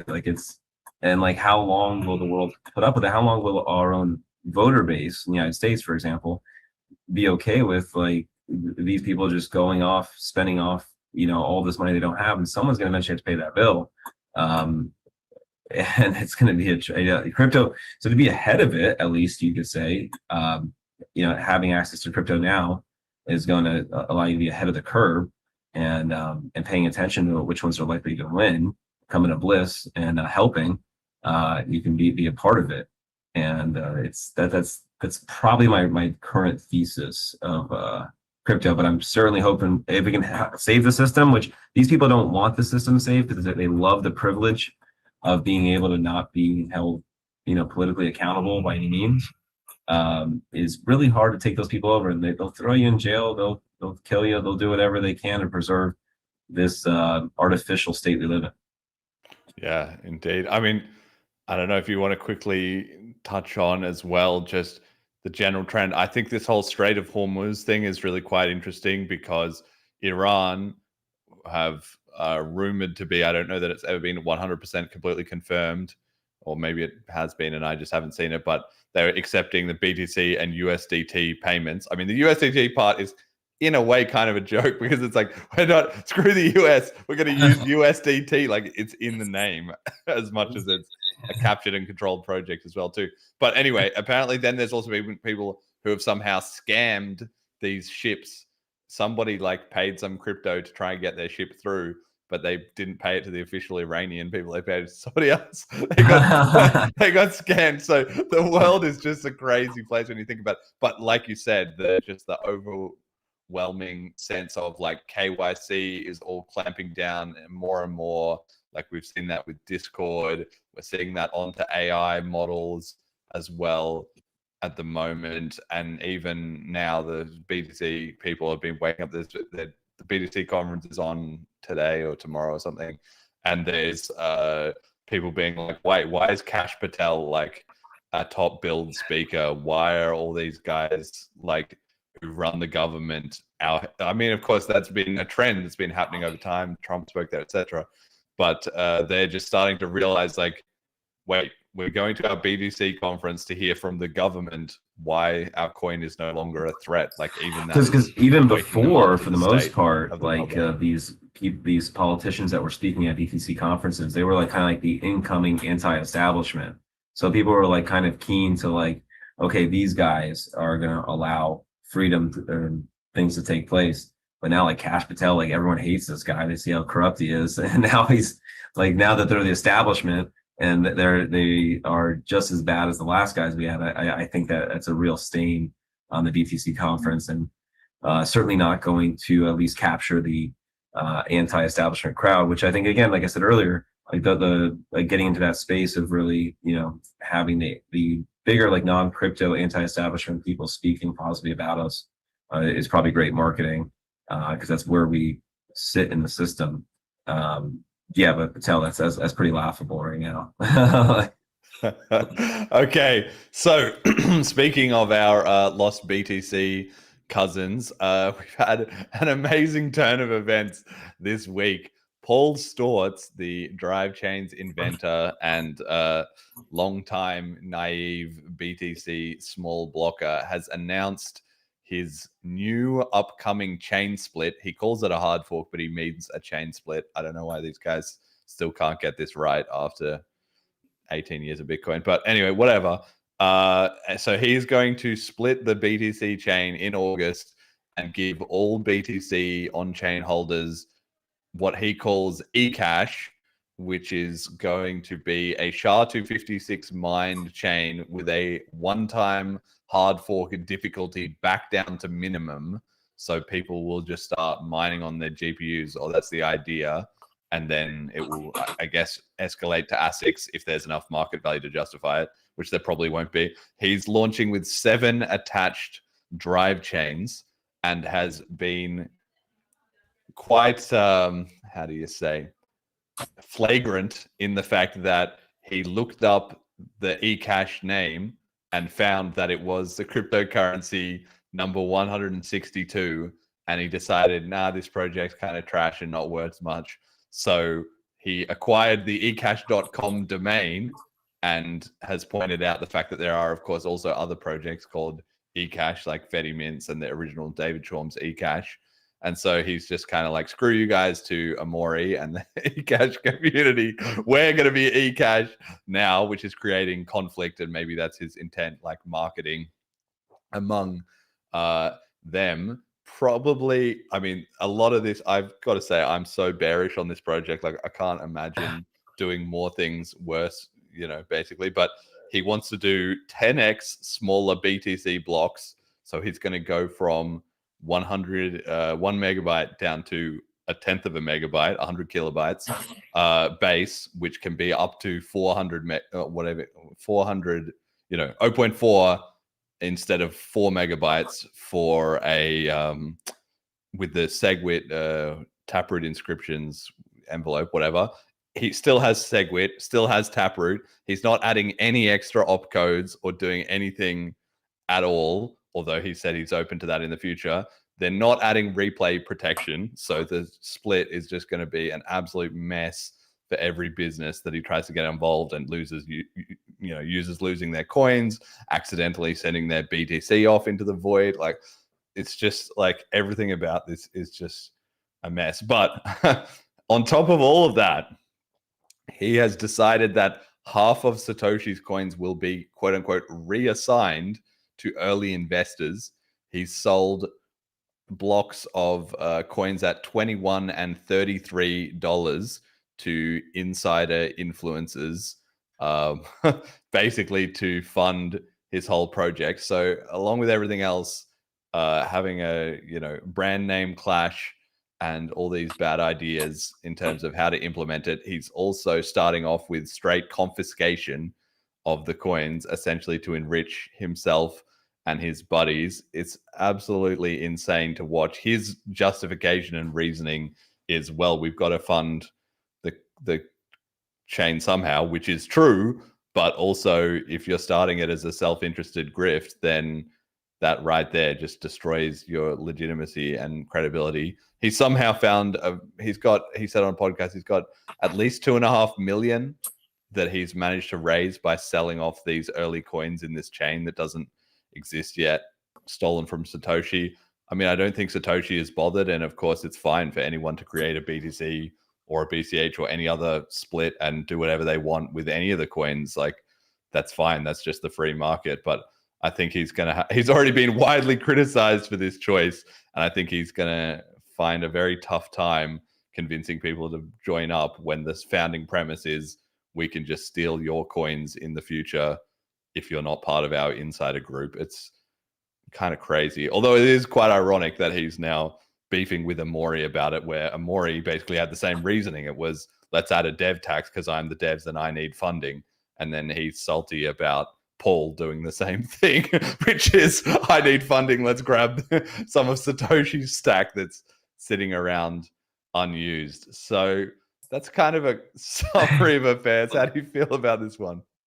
I mean, it seems, and Paul overall, like, while I've never been on his side, like I would find some of his comments and posts pretty like thoughtful and intellectual. Wouldn't always, wouldn't agree with him often, but like, I felt like he was worth listening to on some ideas. But I think that the most fascinating thing is, no matter how much money Amari was skimming off, he didn't want to fork up the money for eCash. He had to buy e.cash, which he probably got for a fraction of the price. That's, to me, that's the most funny part of it. That is probably the most fascinating thing in all of it. And it's just going to totally probably just destroy Amari's cash grab, which he's probably pretty pissed about. And then I just don't see, like, again, I don't think it was, I mean, remember Bitcoin Cash, like how big and contentious it was, like this, like I thought like a possibility of a fork coming out of BTC had a decent probability, and I thought it would be something like strong and like I don't know, like this just seemed like it just kind of rolled up and like, hey, I'm gonna do it. Maybe it picks up momentum and becomes interesting and contentious, but like it doesn't. And there will probably be people interested in it. I know drive change has been something talked about for a while. I don't have a ton of education on it, why it's a good idea or not. Which I'll probably talk a lot. We had a good topic of conversation at Bliss, but yeah, again, we talked a lot about property rates earlier. That's something that I really found to be problematic, and also something like we may have to decide what to do with Satoshi's coins too. So we'll be judged accordingly to probably whatever happens here to see why we're better principally. But it's probably the Amori thing is probably the most interesting thing about this whole project, the name duplication. I really see it, not going anywhere. And certainly if it can't compete with Bitcoin Cash, like it's really going to be like, well, I mean, obviously our community would not have done for smaller blocks, but like if you wanted to try to come and innovate, like that's the decision that the BTC culture has right now. It's like Bitcoin Cash is innovating. You can come and build over here, or have the balls to fork off. But I also think in this, he's not even selling any of his BTC. Like it's just straight like, I'm gonna try something. I'm gonna grab a lot of money. And then if something works out, I'll probably keep some of whatever I give myself. If it does have success, I got to sell investors on it, so I got to make them think I'm interested. So he's probably somewhat interested. But I do the name eCash is pretty cool. I mean, given the Milton Friedman history of it, and but yeah, hearing him go through the mental gymnastics of justifying Satoshi's coins was painfully to listen to on Joel's podcast. It's I don't see it going anywhere, but I'm sure there will be a crowd and some excitement about it. If you get some of this new eCash, probably wait for a pump and sell it off. That would be my advice too, not financial advice, but just saying. It's a good point you mentioned as well that Paul has said he's not going to sell his BTC for his new eCash. So he's right away giving away the game there that he's not actually serious about this. And he said that he doesn't recommend other people to do that too. So this is just the most naive, misguided thing. And he also said in his website and so forth that, BCH's all-time high was 15% of BTC. So if we just take that as a baseline, then we'll get, a $15,000 or a $10,000 like coin. Like that sounds pretty reasonable. Like this is just pure delusion, right? The circumstances around BCH then are completely different to what he's trying to propose now. And on top of that, somebody said, you're talking so much shit about Amori's project and the other eCash that is so useless and stuff. They're number 160 something. If you are ranked lower than that, well, what then? You're saying like that they should just give up and sell you their domain names because their project is so small and useless. If you're smaller than them, what are you going to do? And he said, he already said, if the project is not number one within 2 years, I will just give up and quit. And so, like, he's already announced that he's going to abandon his own project. Like, it's unbelievable that he's so naive that he thinks that this is a way to market his project. Like, I'm the leader. I'm not going to buy any. I'm planning to give up within 2 years if things don't go better than anybody could ever possibly hope. Like, it's just ridiculous. Yeah. And also, Joel gave a good comment. Like, like if you have a project that's lower in market cap, look at what Zcash did. They went from like 200 to like 11. Like, if it's like the idea that if you're small, give up. Like, if you really have something you believe in, like, no, you have a great idea. Like how are you selling? Like I'm out in 2 years. Like, no, this is the way. Like, whatever. Like, we stand on different principles, right? Like, we're like, Bitcoin was a great idea. We're continuing that vision. Like, he's like, I'm gonna try this idea. If it's not good, I'm gonna bail. Like that idea. I mean, Zcash just completely, like, what they did, like, completely invalidates his reasoning to even want to do that. Like, if they feel like they had a good idea, obviously the market likes it for now.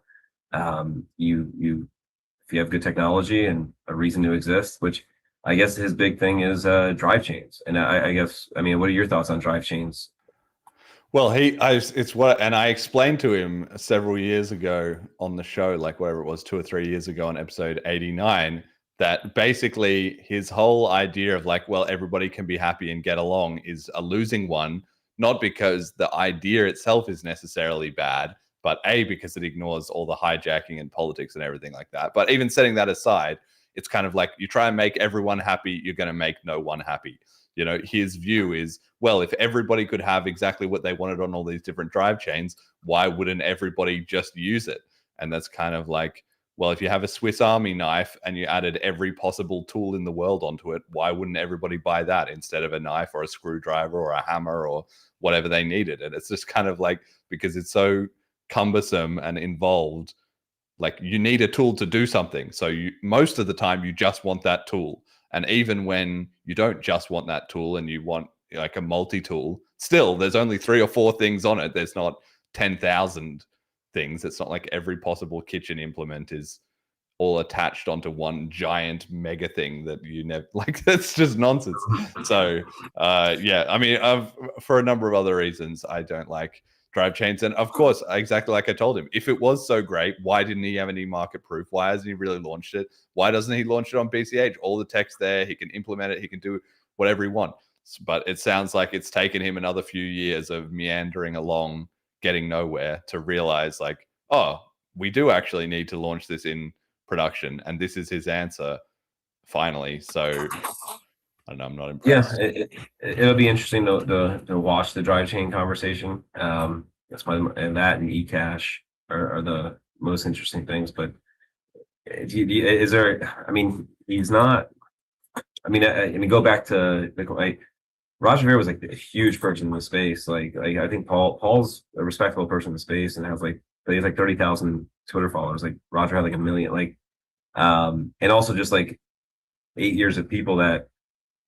And a whole community that agreed with it. Like he just has a bunch of like angry people that I don't know. And again, get ready. Like, forking as we know is extremely hard. You got to build a complete infrastructure underneath it. You think you're going to do that in 2 years? Good luck. And you're going to give, just like we did. We gave our coins to a bunch of people that hated us. They dumped it on us, right? And then from there, we were still powerful. Where a lot of people wanted to compete. To be the best version of what Bitcoin is. After that, we had contentious forks with BSV and eCash. Like they're going to be big enough to even like have that. No. Like have people fight for it. Like the Bitcoin Cash was always something to fight for. Which again, like more power to you. But yeah, I feel like you're just going for a cash grab, and it felt that way, and it was disappointing because I thought he was more respectable than that, even though, like I said, I disagreed with him. It was interesting too, this could be, and you maybe could shed some light on this, and maybe I could be misremembering it, but I think he was pretty influential in Corbyn's lack of enthusiasm towards Bitcoin Cash. By just saying, like, he said something like, "Yeah, I don't think it's going to work." I believe I heard Corbin say that on a podcast once. So like he has the ear of people, but I don't know. I guess he's selling drive chains, and like we'll see. Well, I think that he, in his heart, is genuine in that he thinks this is the way, and he can't understand all those other factors, and his whole project's just going to have to crash and burn for him to figure it out. But at the same time, I understand why people are like, this is in reality just a self-interested grift that gets you a bit of money and helps you cash out of the space by burning your reputation, which is essentially what's going to happen in reality. Now, the key part of all this is that at least the announcement and discussion around this has created a pretext for him to actually start to realize, wait a second, BCH isn't as bad as I thought. Like, everyone likes to shit on, oh, this minority fork, they did this, they did that, they made so many mistakes, blah, blah, blah. Even though A, a lot of the things we did weren't mistakes, and B, some of the things that were mistakes were just unavoidable part of the situation at the time.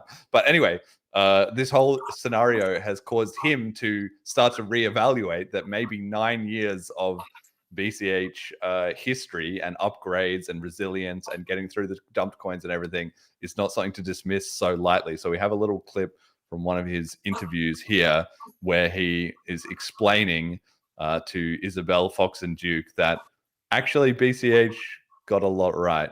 Let's listen to that. Like a bunch of like complete nonsense that people have been talking about for like 2 years. You kind of allude to on your website that like Bitcoin Cash was sort of not as big a failure as people think. Also, That's true. I think that is the case. Explain that. I think a lot of people don't. First of all, I want to reiterate that Bitcoin Cash, I think, made an enormous number of mistakes and was actually a bad idea from the beginning. But if I define that as the Bitcoin Cash people, they were right about a lot of things. They were right about like, should we really just bet everything on the Lightning Network? So they were right about that. And they were like, you know, what do we do if the Bitcoin core developers have a conflict of interest with, like, for example, the customer service department at BitPay, which gets all these calls when the blocks fill up. BitPay, they're an actual user of the Bitcoin network, and then people would call and complain. And so so what do we do about this conflict of interest? So that was they were right about a lot of things. They were right that more block space has some benefits. But if you really define Bitcoin Cash as like a hard fork in August 2017 to 8 megabytes, that idea is not very good because 8 megabytes is not enough space, and you have to hard fork again. And it's like the timing was also weird. It was like not really announced, and Poor execution? Is that how you would I think the describe it? execution was not good. I think it was a mistake to have the same name and to fight over the name. I'm pretty sure there were many cases where, like, for example, a Bitcoin Cash supporter, Roger Ver or whatever, they would give like a long speech to like a room and say, "Oh, Bitcoin Cash is the future." I bet a lot of people in that room just assume Cash is like another way of like Bitcoin Cash is like a way of talking about BTC or something. Is All right, there we go. So, like, as you can hear, it's funny, you know, how things are just slowly have gone from these stupid idiots who don't know anything to, well, they were right about this, they were right about that, they were right about this, they were right about that. Now we're getting to the point that we could get 4 or 5 things that we are acknowledged to have been right about the entire time. And even where he does have some criticisms, they're just so weak. Like, the fork to 8 megabytes was a bad idea because it wasn't a complete and perpetual solution to everything. Well, no shit. Everybody in the world at the time said, well, we'll start with going to 8 megabytes. We'll reevaluate how that works, and we'll figure out what the next step is from there. And yes, there was obviously some drama along the way about that, but eventually we got through to ABLA and everything worked out fine, right? So criticizing it based on, okay, these guys have made one step in the right direction, then they're going, like, that's nonsense. He says, oh, you shouldn't have fought over the brand, which was not a mistake either, because as he's about to find out, if you don't want to go for the real Bitcoin, then you kind of just don't have any legitimacy and everyone knows you're not serious, as well as ironic because he is now fighting with Amori about the brand. So that's complete nonsense. Like all these complaints are either wrong or outdated, but he has to kind of say, actually, BCH is pretty good, because it's hard for him to 9 years later say he's going to launch a competitor and ignore the fact that we've done 9 years of work in reality, and he doesn't have shit. He just has theory and coke, which we're now going to see crash land in August, right? And then after that, probably there'll be a little bit of self-awareness, like, okay, maybe they weren't just right about 4 or 5 things, maybe they were right about a lot more. I don't know. That was my takeaway. What do you think, Brian? Yeah, so I said, yeah, I usually think Paul is pretty smart, but he sounds, and I told you in my curse, he sounds like a fucking retard. Like that was such a weak swing at Bitcoin Cash. Like though, like and I don't know if that's the best BTC has, and they're dissenting opinion on why this is the fork. So, and he's going so hard at number one. It's just stupid. Like of course 8 megabytes, and he's going smaller. He says, I think 8 megabytes wasn't big enough, so let me go smaller.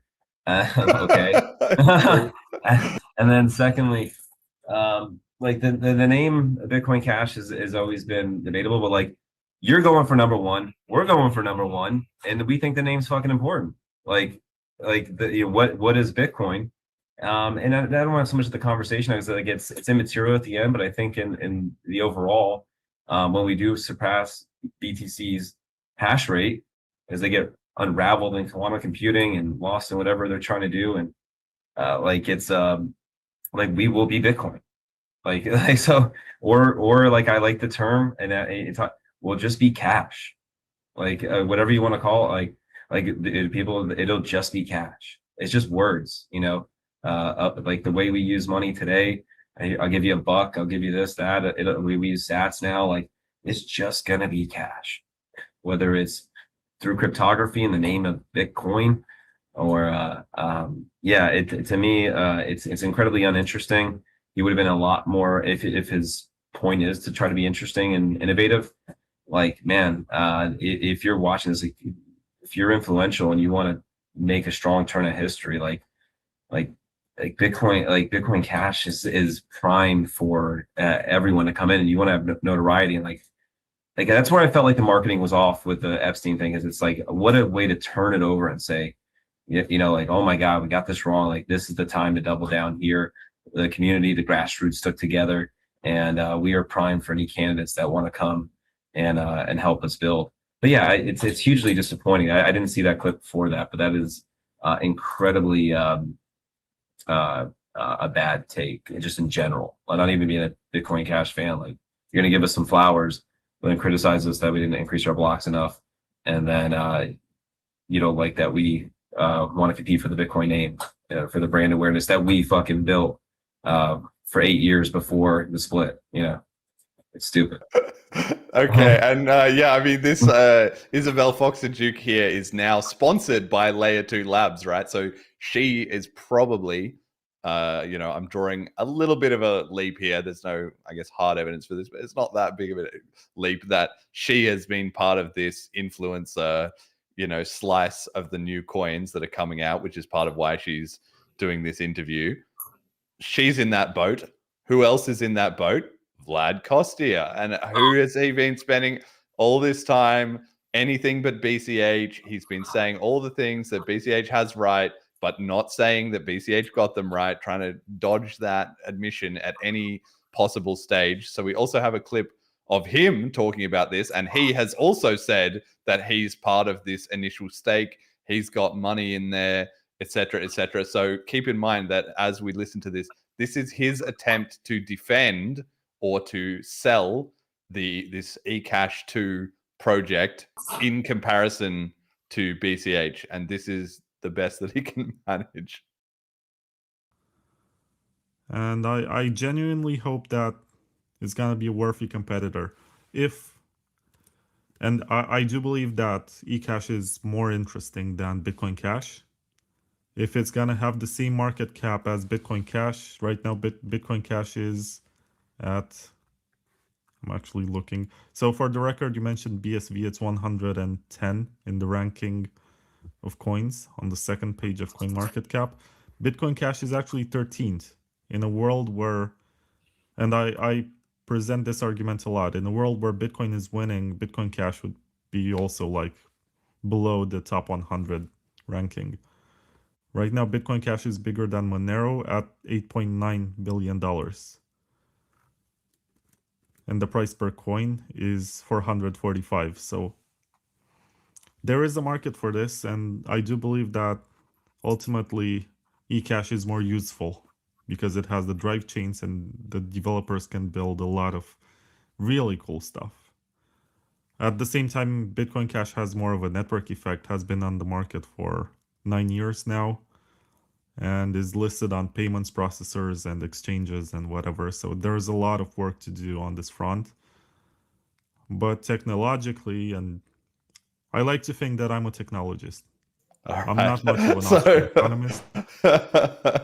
So there you have it, kind of the same as Paul. You can hear like BCH has put up such results for so long, so consistently, and we've debunked every single possible counter argument that it's now getting to the point that they literally just, there's no argument. BCH has 9 years of proof of work. It's still in the top 10, or roughly it's still in the top 15 at the moment, let's say. This whole technology, like, that's complete cope. We've already got the VM upgraded. We've got everything there. He could have built drive chains on BCH at any time, certainly in the last 4 or 5 years. And, probably even from the start, if he'd been interested enough to engage with the community about that. It's over. This is we're going to launch a theoretical competitor to this project that is already working and winning in reality. Like, I don't know. Just to me, it's so obvious that it's all just cope. But I'm glad they've got past A, either not talking about it, or B, trying to come up with all these reasons that it's like, it's just now like, yeah, actually BCH is pretty good, Yeah, it's I mean, when he's saying like eCash, this new coin is obviously better with no with no evidence. It's so clearly a cash grab, and even if it's subconscious to them, because it would have been much harder for them just to say, let's go to Bitcoin Cash. Let's make a case for why they should implement drive chains, and this version of Bitcoin Cash should be better. They could have made that case. If they made a good case, at least try that exercise. If they came over and got rejected, and they really feel like drive chains is the solution of peer-to-peer electronic cash, then going to something like this would be logical, right?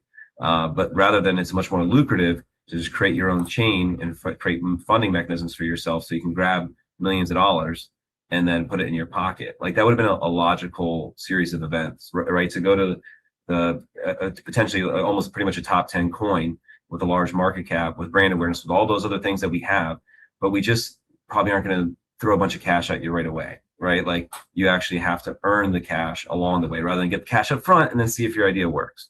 And that's why it's unfortunately a scam. That's it. That's it. That summarizes the whole thing. It's unfortunately a scam. That's it. And no matter whether Paul or Vlad or anybody else involved are trying to, genuinely rescue BTC, it's cooked, guys. It's freaking so over.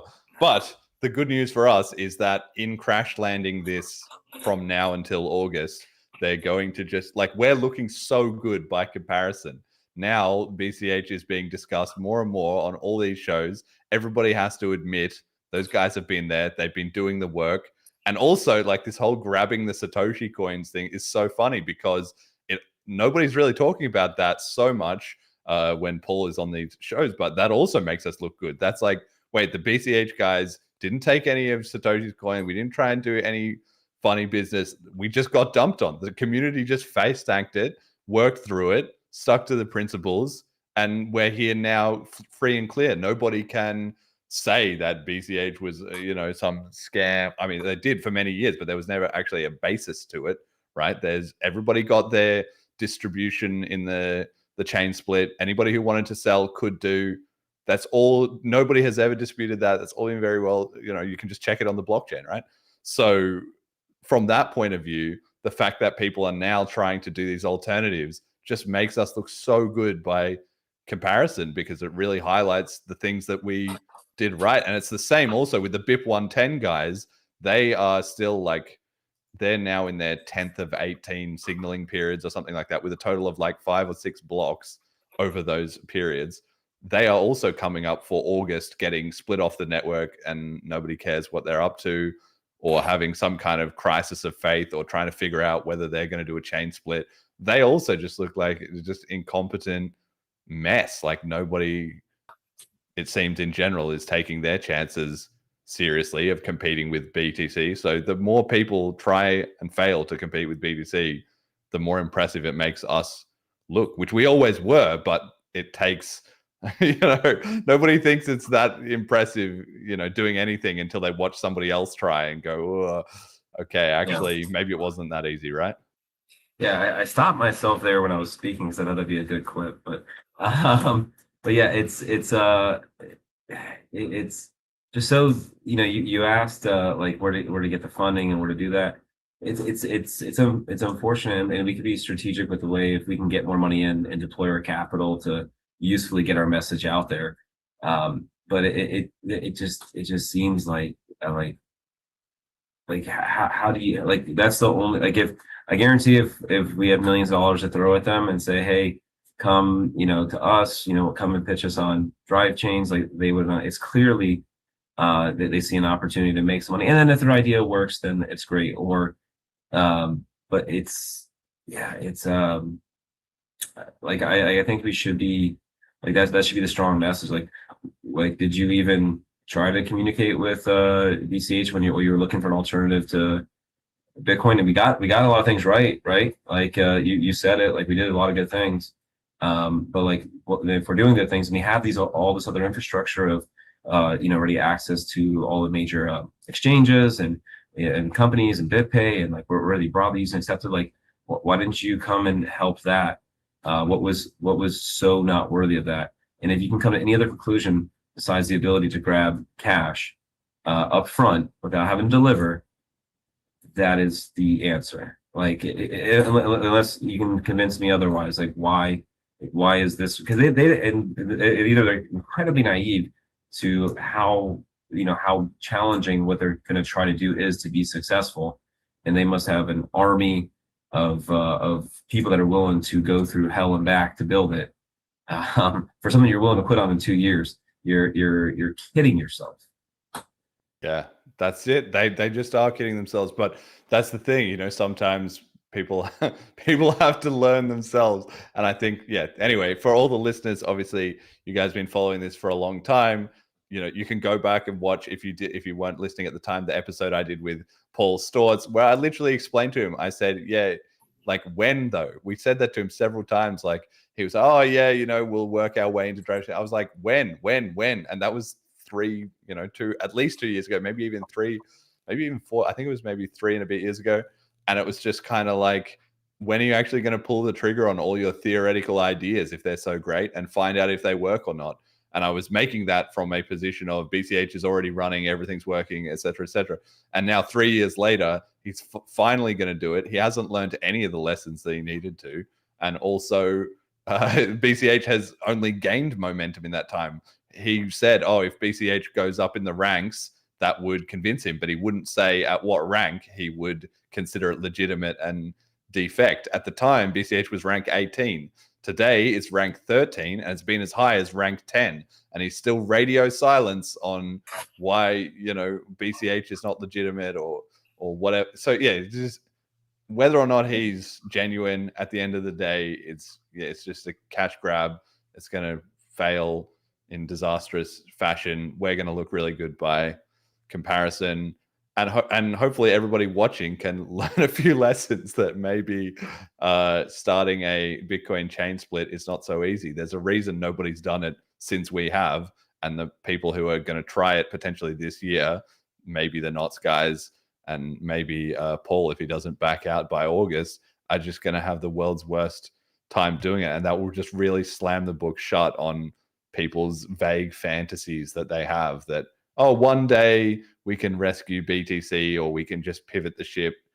no, it's hijacked and you're all cooked. So I mean, we're at the market point now where we have all the tooling, we have great wallets, we have great tech to go companies, and we talked a lot about this episode about now pushing the markets and marketing and doing all that. They have to go through all of like you gotta create, like you have to create something to actually use it. Like it's so much harder. As you know, you build Selene, like good luck. Like it's built in all these other companies at BCH. Like it's like at least BTC, like store value, buy me and hold me. Like you're actually trying to create a use case for electronic cash. Like it's like again, the brain drain from decentralizing talent for these cash grabs is a huge, I view it as a huge hindrance to what we're trying to create. It's distraction that they're contributing to enrich themselves, rather than actually sticking to the mission that supposedly we all agreed to when bought our first Bitcoins. Like that was, and I'm sure Paul was one of them. So it's disappointing.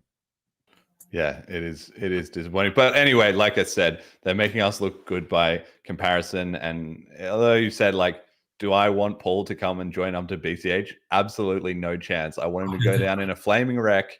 I mean, I've said, I'm glad that he's trying this. It's good. Somebody has to do it. And somebody has to apparently, it reminds me that there's a quote by Winston Churchill, which is, you can always rely on Americans to do the right thing once every other option has been tried. And that's the exact same thing. You can always rely on Bitcoiners to eventually figure out BCH is right, but they've got to fail every single other possible upgrade and adoption strategy and technology and narrative cope and propaganda until they realize, wait a second, BCH was just right the whole time, basically. Not that we did everything right, but we were on the right track, and also we've been learning from those lessons along the way, whereas just everything about this just screams, I have not learned the lesson. He's got the chance to fork, and what does he do? He does smaller blocks, leaves in SegWit and Taproot, and doesn't activate any of the new opcodes that Vlad and etc. have been whining about that they need, that we've had for years.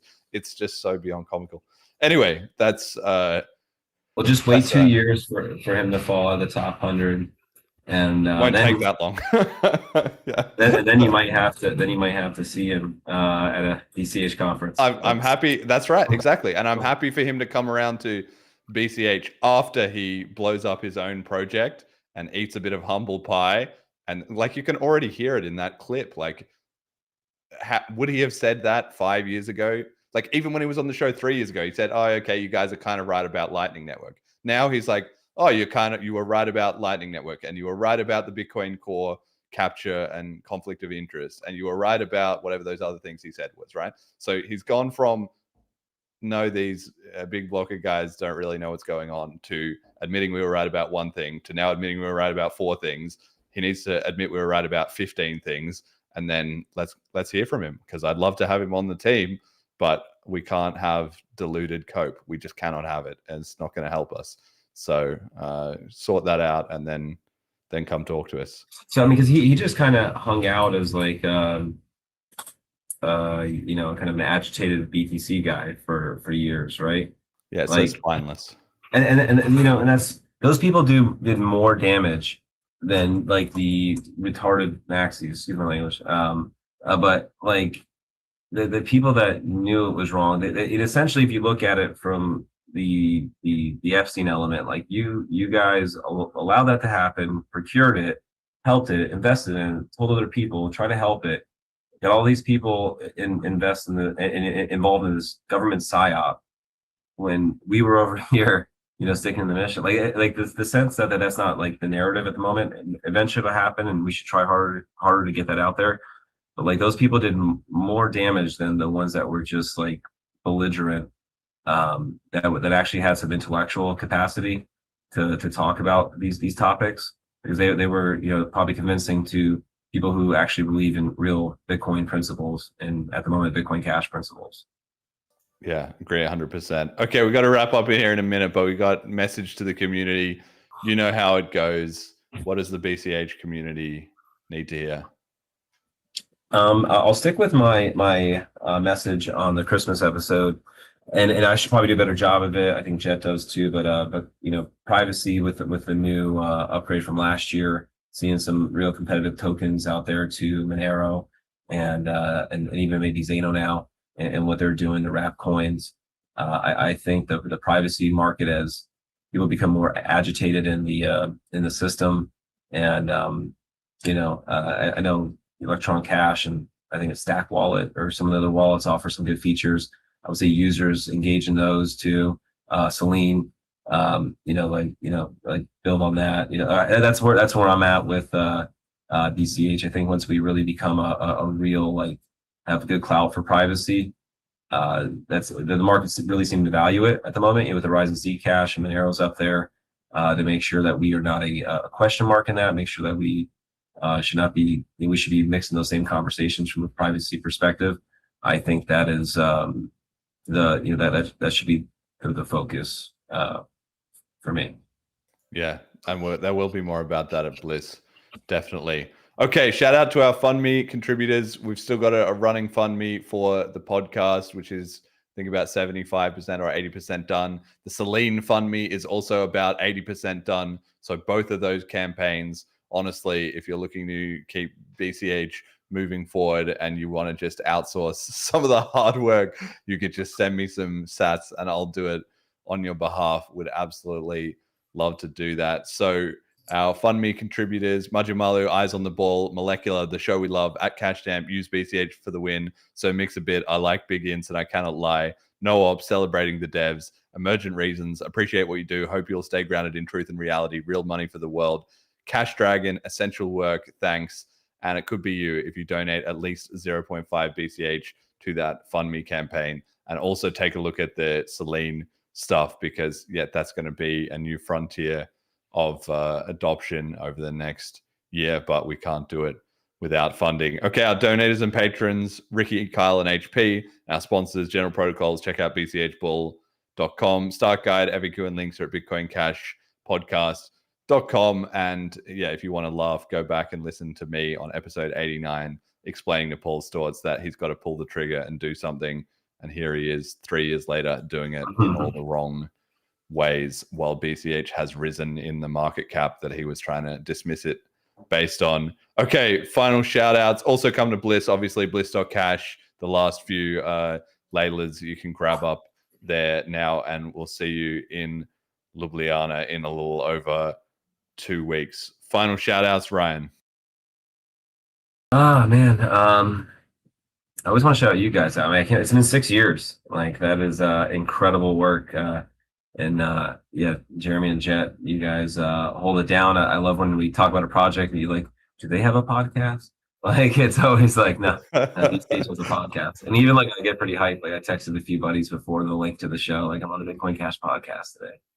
I mean, 6 years is incredible to keep up for it, and everything that that this is such a great cornerstone for the market. And I mean that's a huge accomplishment that for me too, that I've been here for 6 years too. I feel like it doesn't feel that long, right? Like I still feel young, but maybe naively. You're still young, mate. Time flies when you're having fun, but we've got another couple decades to get this mission over the line. Don't worry about it. Yeah, gosh. Shout out to you guys. All right, Jet, shout outs. I've got 3. So not cryptocurrency related at all, but great people I met at the expo this weekend, and I'd love to give them a shout out. So 1, Nocturnal Bloom. If you like chainmail stuff, they do handmade chainmail, like everything. So full dresses, body harnesses, necklaces, bracelets, super cool stuff. Next shout out would be Folk Magic Tattoo, specifically Folk Magic Anthony. He did an impossible staircase inspired by the Penrose brothers, and Eccles, I think is his name, is on my leg. And then Arrows to Ashes, who did a cool pine cone for me. So awesome stuff. Amazing. Okay, well, thank you all for listening. We'll probably have one more episode before Bliss, and then we'll do a live pre-show at Bliss. That's kind of my game plan. So anyway, ticket sales closing. Make sure you get your Laylas and prep all your stuff for that. Thank you all for listening. Till next time.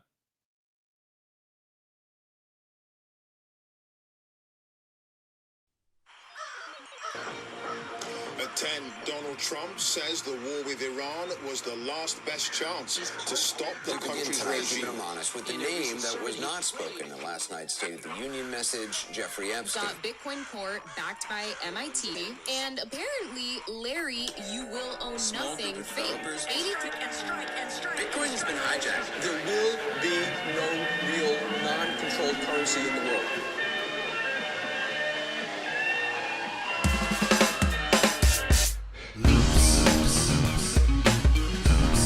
Bitcoin Cash on its path to global reserve currency.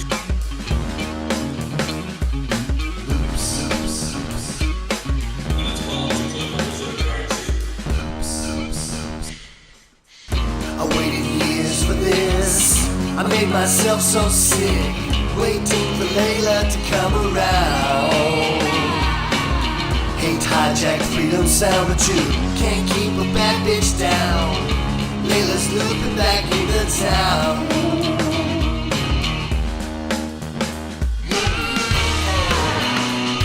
I'm seeing the freedom now. Her 12 words are seeds of power.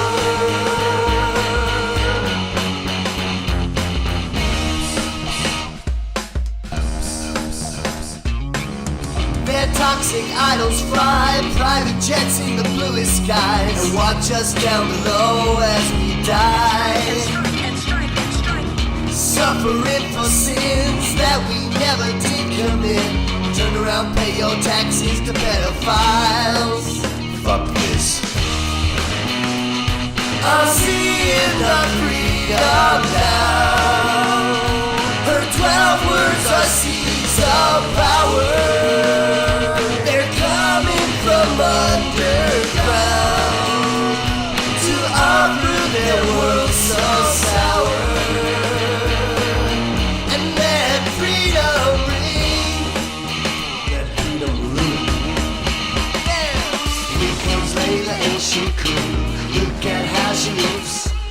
She ain't no Samuel Altman fool. She stomps on the face with the boots. Yeah, I saw her climb the cars, rolls in bank accounts too. But Layla's got the final puzzle piece. She's taking back money. In a separate email from Epstein sent to early Bitcoin developer Amir Turkey on April 19, 2014, Epstein told Turkey that he just had likely referring to. In the name of Jesus, we command all satanic pregnancies to miscarry right now. We declare that anything that's been conceived in satanic sick of all their noise.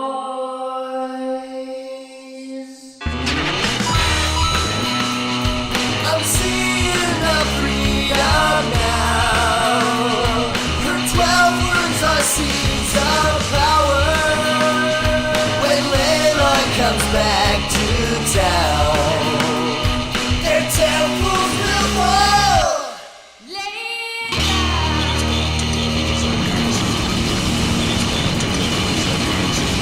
On its path to global reserve currency. Jump in and start building a